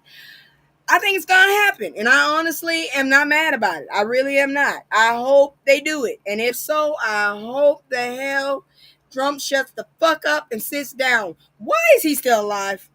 I just want to know. Sorry. Let me bring that down. Let me bring it down. There's another story I wanted to do. I guess I took the picture at the wrong time. There it is, right there. There it is. BuzzFeed apologizes for offensive post about Love Island USA's Chelly Bisanthi. I don't know her name. And I'll tell you right now, I don't watch Love Island, but if they did something offensive, I'm there. So BuzzFeed has issued an apology following backlash from a post made by its food vertical Tasty. Okay, I'm already confused. How the hell Love Island? Regarding Love Island U.S. contestant Michelle Chelly, I ain't saying that last name. The post, which was intended to be lighthearted and included breakfast suggestions for contestants, included a particularly inappropriate comment about Michelle, implying she deserved a knuckle sandwich. Bitch, you deserve a smack in the face. How about that? This a smack in the face and a Coke and a smile. How about that? This sparked outrage among fans who criticized the implication of violence against a prominent black female contestant, as public scrutiny often accompanies reality TV contestants. Many felt Tasty's comments crossed the line. Michelle's social media team condemned the post, labeling it disturbing, disgusting, and unacceptable. Exactly. They highlighted the troubling reality of implicit biases that can manifest as racism and misogyny, asserting that Michelle should not be portrayed as deserving violence. Although BuzzFeed quickly deleted the post, they later shared a formal apology written by two black staff members. Maybe the staff member who should have wrote this should have been black then. Why the fuck did you have to go get two black staff members to apologize for shit that shouldn't have been wrote? The apology not only addressed Michelle, but also aimed to serve as a learning opportunity for the company about the impact of their actions on the Black community. The apology included a list of 11 steps the company plans to take to address its offensive behavior. I will put my foot on your neck and I will be listening for this. Emphasizing the importance of listening to feedback from both the audience and employees. Anonymous quotes from staff reflected feelings of disappointment and concern regarding their workplace environment. The steps outlined a commitment to taking responsibility, fostering positive representation of Black individuals, and creating inclusive spaces. BuzzFeed acknowledged that addressing the systemic race discrimination requires ongoing effort, aiming to promote Black joy and protect Black women while steering the company towards greater inclusivity. Had you not sat up there and put your damn nose in it, you wouldn't be in this situation now. Now would you? Now would you? Jackasses. And that's it for the Play Stupid Games, Win Stupid Prizes portion of the thing. I'm going to go back and slip into my regular outfit. I hope you don't mind while I feasted on people's faces. Once again, this one is staying. This model right here for the Play Stupid Games, Win Stupid Prizes part of my show. But like I said, stay tuned for Wednesday when I show the new model. I'm going to go ahead and ask y'all if you'll like it. If you don't like it, we're going to go back to the regular, which is what I'm using right now. Hold on, give me a second so I can go change it. I didn't even want that one right there. How the hell you not going to let me change the model? You just going to make me... Okay, whatever. Hold on. I got to move stuff around anyways. Nope. I got to do history now. It's time for some history work. So give me just a second. There's not a whole lot I couldn't find this week in Black history. I guess because so much crazy ass shit is going around. So give me a second while I do this. I don't know why they thought I wanted the same model. What the hell? That's so stupid. Give me a second. There we go. All right. And let me go ahead and look for the education one. If you're not interested in education, damn, I didn't know I was that red. Shit, I got some red skin. Maybe I'm following my family. All right, check this one out. We'll be right back. Yo, it's so many, it's so many lies. Look in my eyes, they know I'm the truth. They know that. Knocking them down every time I step in the booth. We ain't got a lie, they know we the vibe, we living in proof. It's young conscious, shoot my life a movie, I live in a spoof. Ain't no sticking around, I'm on the move, I'm checking the deuce. Yeah, it's only us two, so you know we copping that coupe. We on the roof, smoking dope, look at the view. We used to chill on the stoop, now we out here breaking the news. It ain't shit. The story of Robert Charles riots in New Orleans. Let's talk about it. Race riots have significantly impacted American history, creating a legacy of violence and resistance, particularly against Black communities. Historical events such as the New York City draft riots in 1863 and the Red Summer of 1919 illustrate how white supremacist violence erupted in response to struggles of Black Americans. A notable but often overlooked event is the Robert Charles riots of 1900 in New Orleans, which occurred during the early Jim Crow era. This incident highlighted both individual Black defiance and the extreme Black backlash from white citizens, resulting in severe violence and chaos in the city. At the center of the riots was Robert Charles, a self-educated Black laborer who staunchly believed in self-defense. Seeking better opportunities, he moved from New Orleans to Mississippi, where tensions were already high due to systemic racism. On July 23, 1900, an encounter with 3 police officers escalated when Charles was struck by a baton. In self-defense, he fired back, resulting in injuries to both himself and the officers. Following this altercation, Charles managed to evade capture, which incited a violent manhunt and escalating white outrage throughout the city. I swear to God, I don't understand how they have the audacity. The The aftermath of the riots saw a white mob unleash terror on black communities in New Orleans. Initially, the mob attacked black individual residents, but as the violence intensified, it became more organized.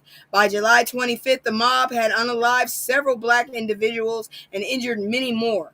Robert Charles continued to resist, resulting in further bloodshed during a standoff with the police. Ultimately, he was unalived and his body was brutally desecrated by the mob. The riots ended with a significant destruction, including the burning of a prominent black school, serving as a stark reminder of the violent racial tensions that plagued America during this period. I don't know what you're talking about during this period. Shit.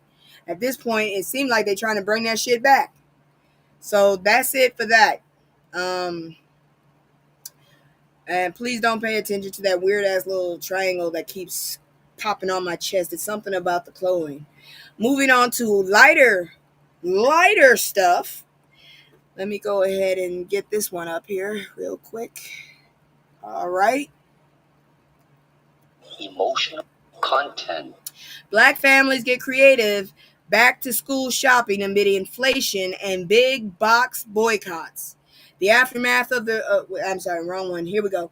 Back to school shopping is evolving, particularly among black families, as they adapt to rising prices and changing supply needs. A National Retail Federation survey indicates that 67% of families began shopping by July due to inflation, with many planning to buy only essentials initially. Let's see. Despite this, overall spending is projected to increase, with families expected to spend $128.2 billion on supplies this year. Additionally, younger parents are leveraging social media for shopping advice, seeking alternatives to big box retailers, and exploring various options, including black-owned brands, to meet their budgetary and community values while preparing for the school year. All I can say is, real talk, do what you can, get your kids the stuff they need. Exactly. And honestly, try going to black stores if you can. And if you can't, go to like Costco or something so that you don't have to keep shopping for pencils and shit. That's all I gotta say. Because right now, I don't think even the kids are interested with the trends. We just trying to make it. Now it's time for a little bit of good news. So let me go ahead and pull that up, and I'll be with you in a moment.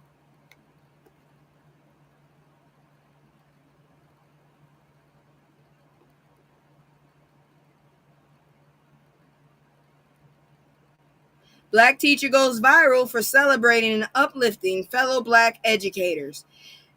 I hate to say it's a damn shame that he has to go viral for doing something that seems so mediocre. But damn it if we don't have people that don't do it enough. Gosh dang it.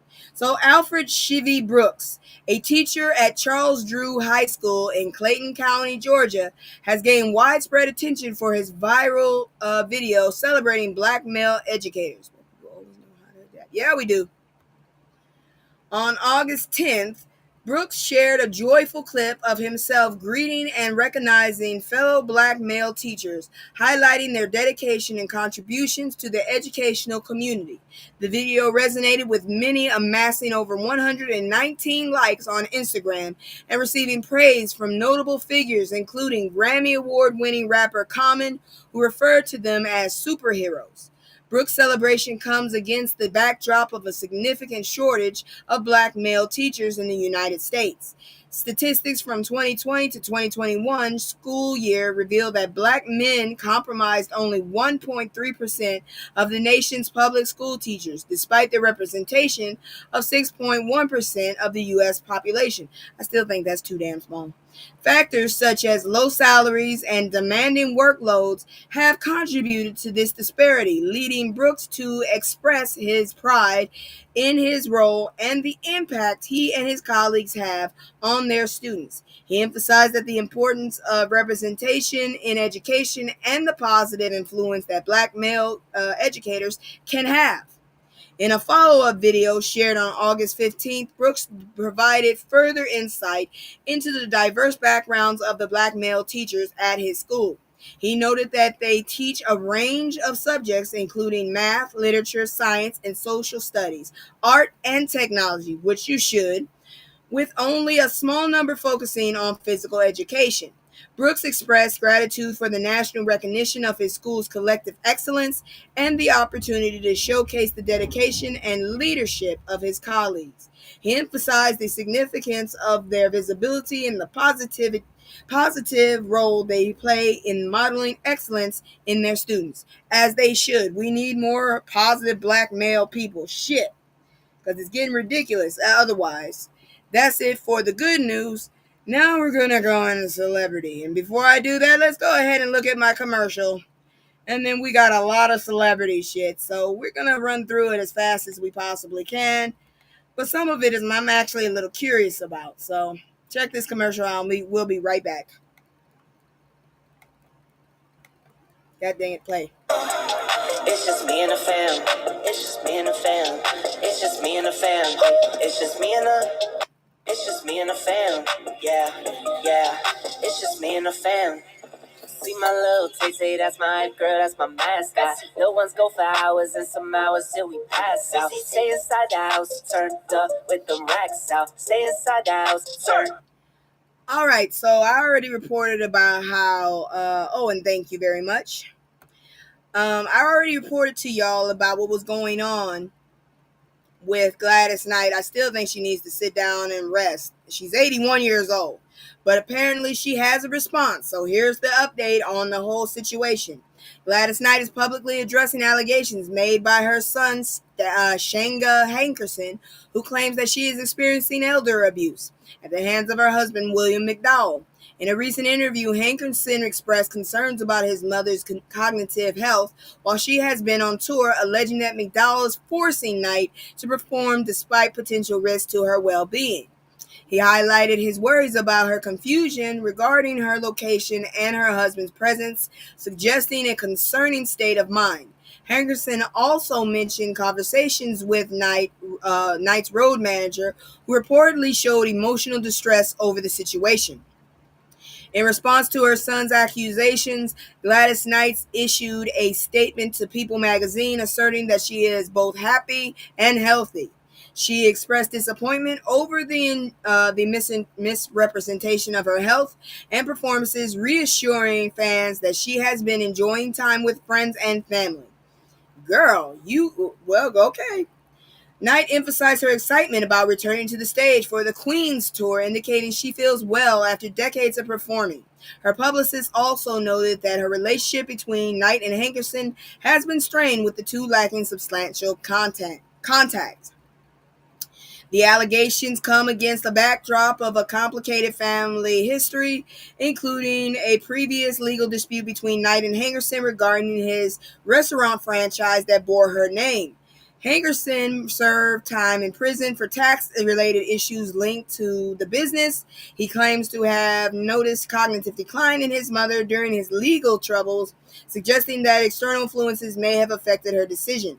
Knight and McDowell, who have been married since 2001, face scrutiny as they navigate these family challenges, as Hankerson asserts that McDowell may be manipulating situations to maintain control. Sounds like they all trying to do it. At 81, she shouldn't have to tour. She shouldn't, but it sounds like she wants to. So if she wants to, let's leave it at that, and that son can go take some seats down. I personally feel like at 81, I would expect Gladys to be, sitting down with her grandkids or her great-grands. But if this is what she wants, then hell, be you, lady, be you. Moving on, because we not going to stay too long. There's too many celebrities with mess. Halle Berry claps back at ex David Justice over motherly comments. So apparently, Halle Berry has seemingly addressed comments made by her ex-husband, David Justice, regarding her perceived lack of motherly qualities during their marriage.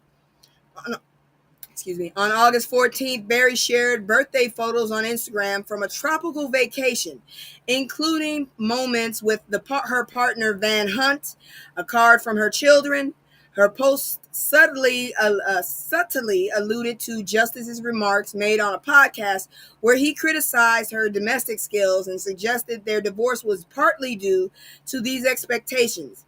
Fans praised Berry for her clever response, highlighting her resilience in the face of past criticism.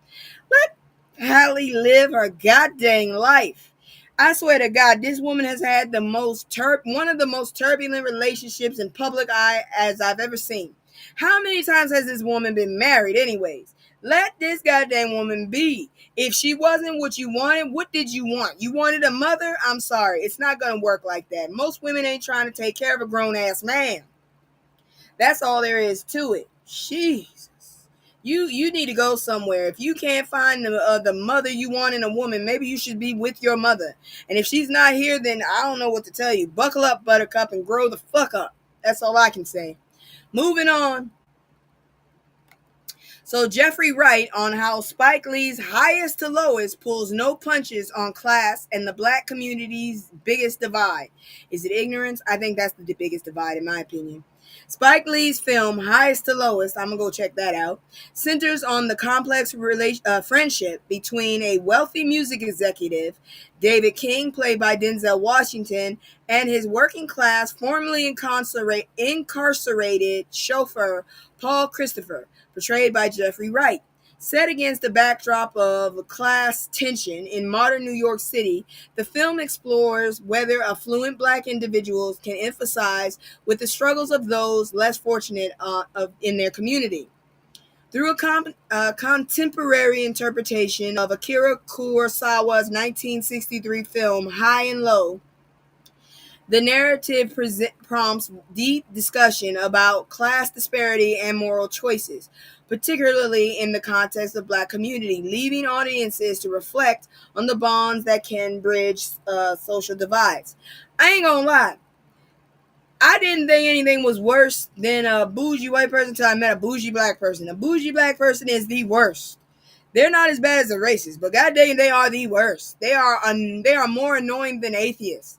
Those bougie motherfucking entitled black folks, yeah, those the ones that don't know about struggle, don't really care about the community, don't care about their fellow person. Them motherfuckers can go on. I don't need their asses in my life either. I'll tell you right now, I'm for the regular person. Even if I had money, I'm thinking about taking everybody with me. Fuck this shit. We don't need to take this shit. Anyways, that's it for celebrity news. You already know how I feel. You saw that eye twitch. We about to go ahead and get into health. So I think I got my promos fixed. Cause somebody didn't tell me to get my shit together, Miss Hinton. But anyways, I did get some of my shit together. So check out these promotionals and we'll be back with health news. Be right back.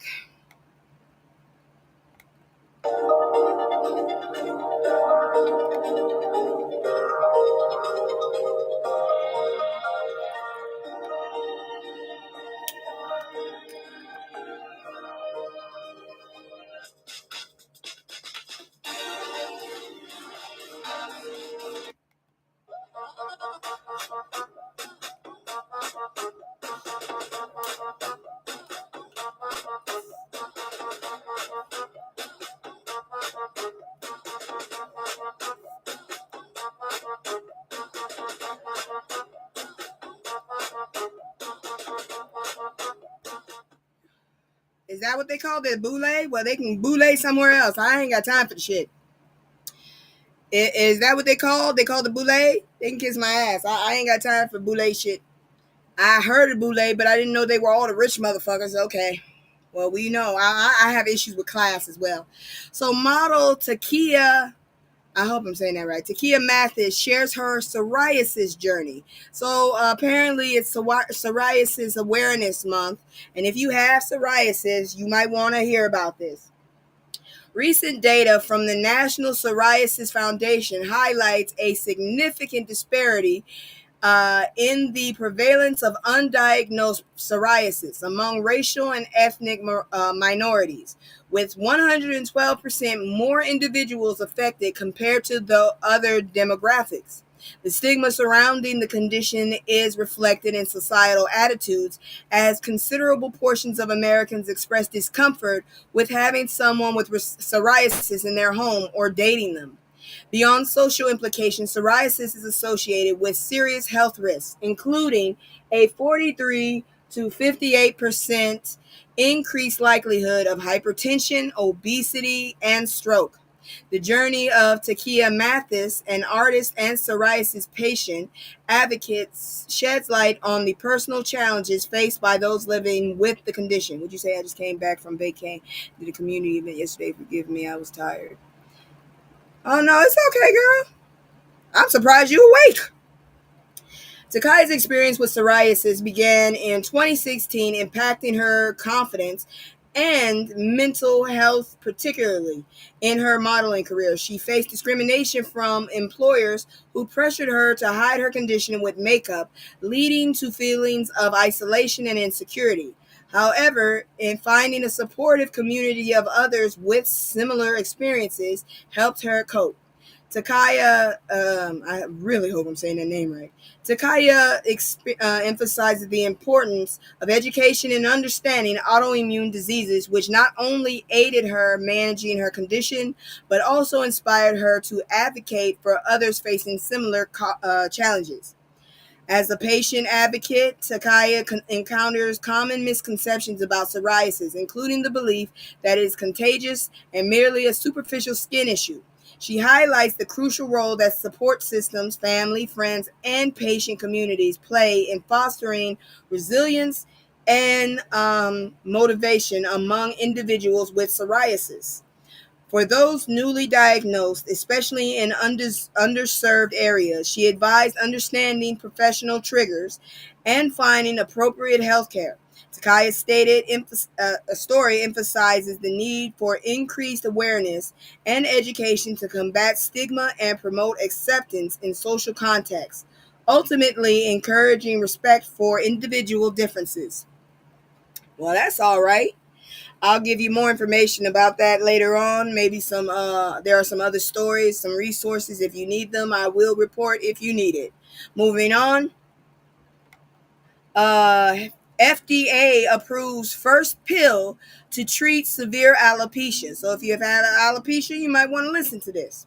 The FDA has approved Aluminat or baricitinib as the first oral medication for severe alopecia areata, marking a significant milestone as it is the first systemic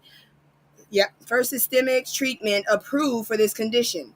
Olumiant was initially approved in 2018 for certain adult patients with moderately severe active rheumatoid arthritis and was also used for treating the panorama in hospitalized adults. The recent approval aims to address the substantial unmet medical need for over 300,000 Americans affected by severe alopecia.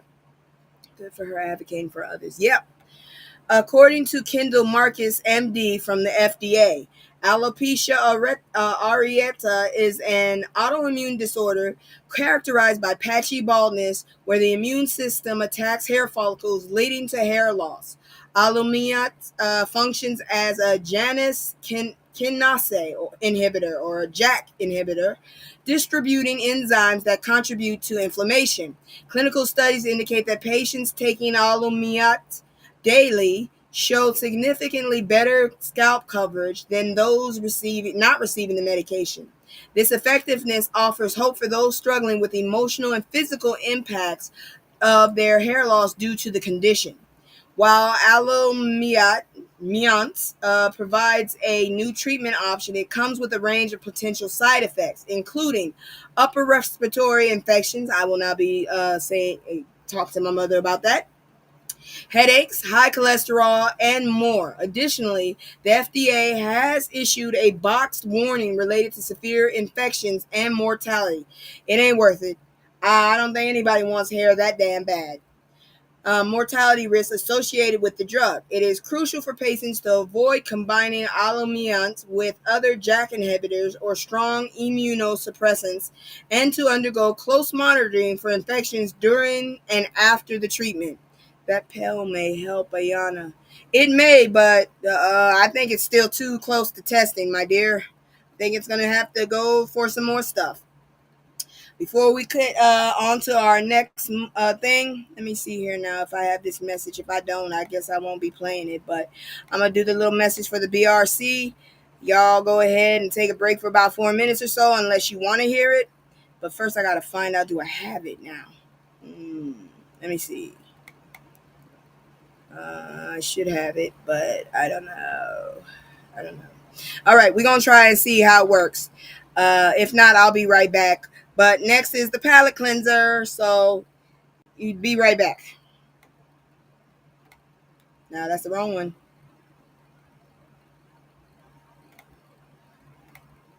Ooh, what the hell is that? Oh, I ain't got it. Hold on. Let me check over here in the videos. Whoops, sorry.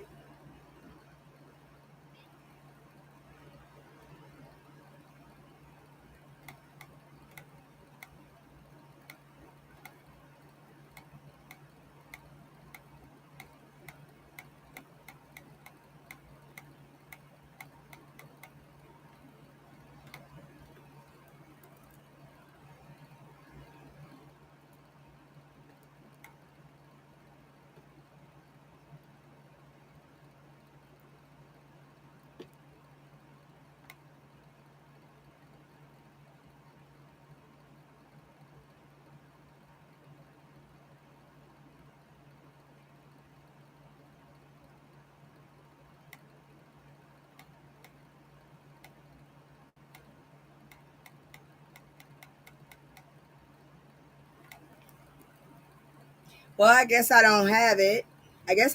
So we'll move on then. Let me do my little commercial and I'll be right back. That way, I get a break. And then we do this. It's just me and the fam. It's just me and the fam. It's just me and the fam. It's just me and the. It's just me and the fam. Yeah, yeah. It's just me and the fam.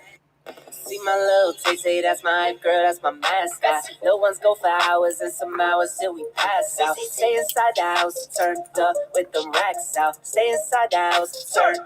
Just out of curiosity, have you met Ayana Terry? But anyways, here we go. Large cow spotted on Illinois overpass wrangled by deputies. Large cow. Okay. Why do the cops seem to have all the damn jobs with animals? That's a little weird to me. So the chase began when deputies caught up with the cow in the 1100 block of Prosperity Road. Initial investigation revealed that the cow had managed to escape from a stock trailer while its owner was parked at a nearby gas station. That cow knew it was about to go for beef. That motherfucker must have been for steak or something.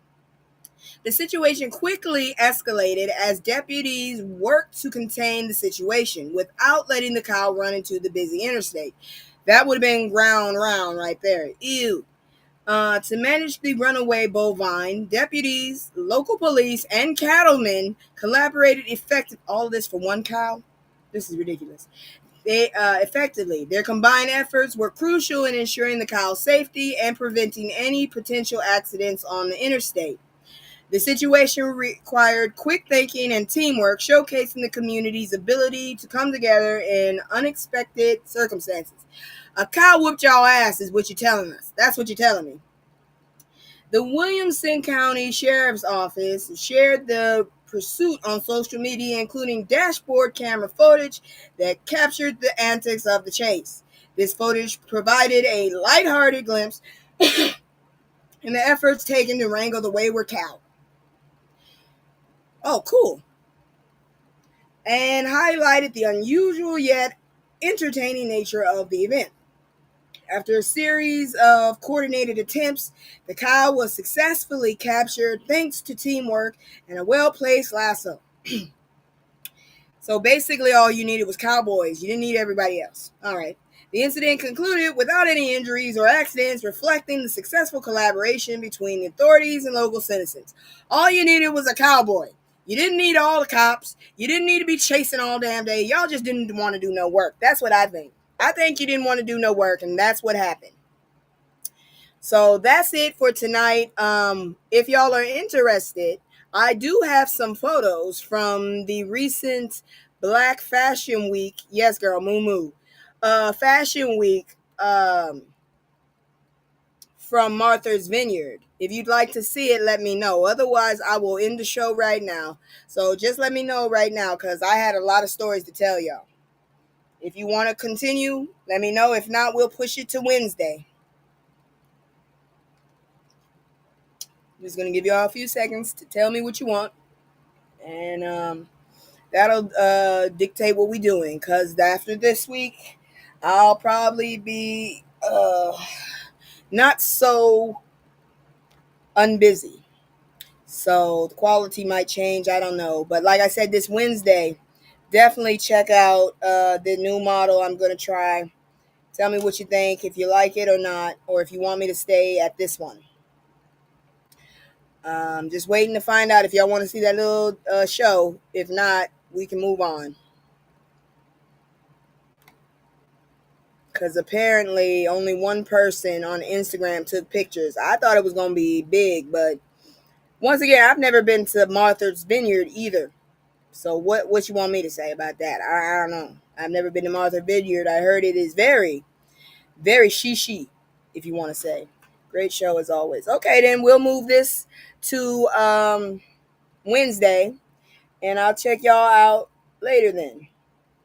So as always, thank you so much for coming. As always, I can't be here without y'all. If you have any suggestions, if you want to tell me something that I should pay attention to.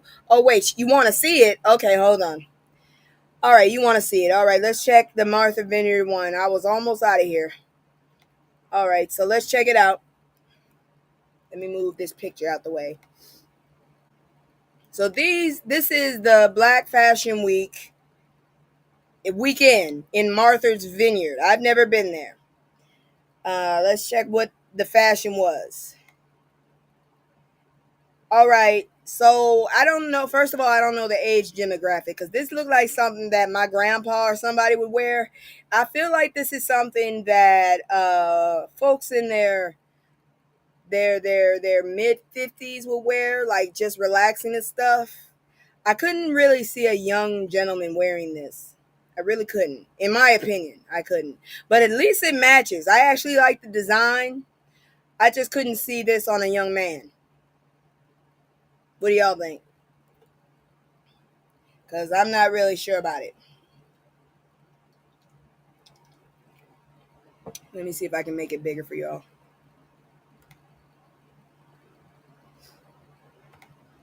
All right, there we go.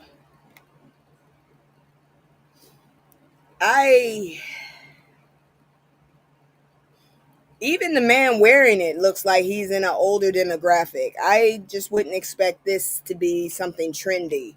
This feels like something, yeah, you probably would wear. And those shoes on a yacht. Yeah, I would expect that. Moving on.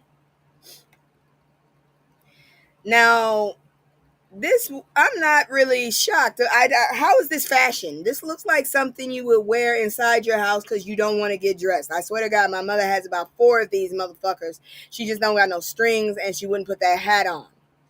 I'm not sure who designed that, but yeah, it's not that cute. I'm not even gonna lie, it's not that cute.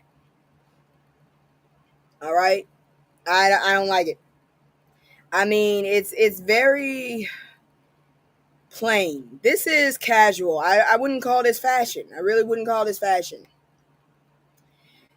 Now, this woman is fashion. That necklace is definitely fashion. That outfit is not that fashionable. I mean, this stuff is for some older people, I guess you could say. But that necklace is beautiful. That's what I can say. The necklace, and I don't like gold. I wish she had 2 cuffs on, but she looked like, let me see, what's her shoes look like? What's the shoes going on here? Who designed this stuff? The shoes aren't bad. I like her nails too. She came done. Grandmama came done. All right. see here now. Okay, somebody's kids. I don't know. Maybe this fashion show is just people getting dressed, because the only thing I see that's hidden for me, I do kind of like this one sleeve thing here. I kind of like that. I always like asymmetrical. This here, though, no, I'm not liking it. And are you a real model? This is very average. And the shoes are cute here. I'm seeing your toe hanging off that one. I'm not sure if this is a real fashion show, but that's what they said. It's a fashion weekend. I don't know, because this seemed, and I honestly don't understand the concept of long sleeve shorts. Why would you have long sleeves and then wear shorts? I don't get it. Ma'am, you are not a model. I know this is just whoever wanted to walk the walk. That had to be it, because this is not it, ma'am. I can tell right now you need some support up there. The shoes are cute. The dress is all right, but this is not a fashion show. This is like, this has to be who wants to just walk and everybody else looks at them, because this ain't working. I don't know who the hell. Especially with that big ass tattoo on your shoulder. Even Martha Vineyards is getting rough. Okay, who you trying to fool? Who are you trying to fool? Yeah, the necklace is beautiful. Who are you trying to fool with this mess? They decided to put somebody with no shirt on wearing a jacket. The only thing that's I actually do like those cockshells. But yeah, I don't like this at all. Why are you wearing a jacket with shorts, cargo shorts? They ain't even over your knees. And what's up with this right here, this frayed thing? So we just gonna look poor? The fuck you pulling, you are, it's giving Erica Badu when she first came out. Oh no, and then the shoes are animal print. You ain't got nothing on here with animal print, but you gonna wear animal print. This motherfucker wore Adidas. He ain't got no gray on. Is it gray in the, no, that's somebody's leg. God dang it. He ain't got no gray on. Oh, this has got to be an impromptu. They just didn't have no model, so they just decided whoever the hell wanted to walk. What the hell is this? Oh, this is very mediocre. I don't think this is a real fashion show. Okay, somebody went and got their niece and went and got the other girl to come try again, because I guess she was feeling like she didn't do it. This looked like some color stuff. I don't know who the hell is setting this trend, but this is not it at all. At least she's wearing different. Nope, she's wearing the same shoes. Her toes hanging off of it. This is not a real fashion show, and this one right here need to be ashamed of herself. What is she wearing? Is that a coat? What material is this? And then a lot of this shit don't look like it's finished. You should at least pull the strings off. I wouldn't feel comfortable. Even if I bought something new and it had to have strings, I would not feel comfortable with them damn strings. I'd be pulling that shit off. Who the hell thought that was? No, ma'am. This is somebody's family that just wanted to walk the walk. That's what this is. This is what I'm getting. This is what it's. And apparently these are the hosts. This better be the host, because if you trying to, yeah. This dude look Cape Verdean already right here. I don't know what she is, but he look Cape Verdean. That's it. That was the sorriest fashion show I've seen. I apologize to y'all. I feel ashamed for it. Shit. But that is it. We gonna be back with something better next time. Believe me, if I have a fashion show up here again, it'll be real fashion. And I will talk to y'all later. I love y'all all. As always, if you have something to say to me or you got a comment, send it into the comments. I will respond. I ain't got much shit to do other than school and work, so I will respond. And if you have some suggestions, as always, come at me correct. Just don't come at me like, being brutal, toxic, or aggressive. Because if you do any of that, I'm petty and old. I have no problem responding in kind. So I love y'all. Thank y'all so much for coming out tonight to watch me. We'll see y'all later. And I hope that I'll see you on Wednesday. And you can tell me if you like my, I am so embarrassed by that fashion show. I couldn't even drag it properly. Really, I couldn't. Anyways, love y'all and good night. Where the hell is my outro? God, what? Okay, that's it. I can't stay. No, I always gotta go. Playing house to stay on with my soul on the road. I can't stay. No, I always gotta go. this ain't a home with my soul on the road.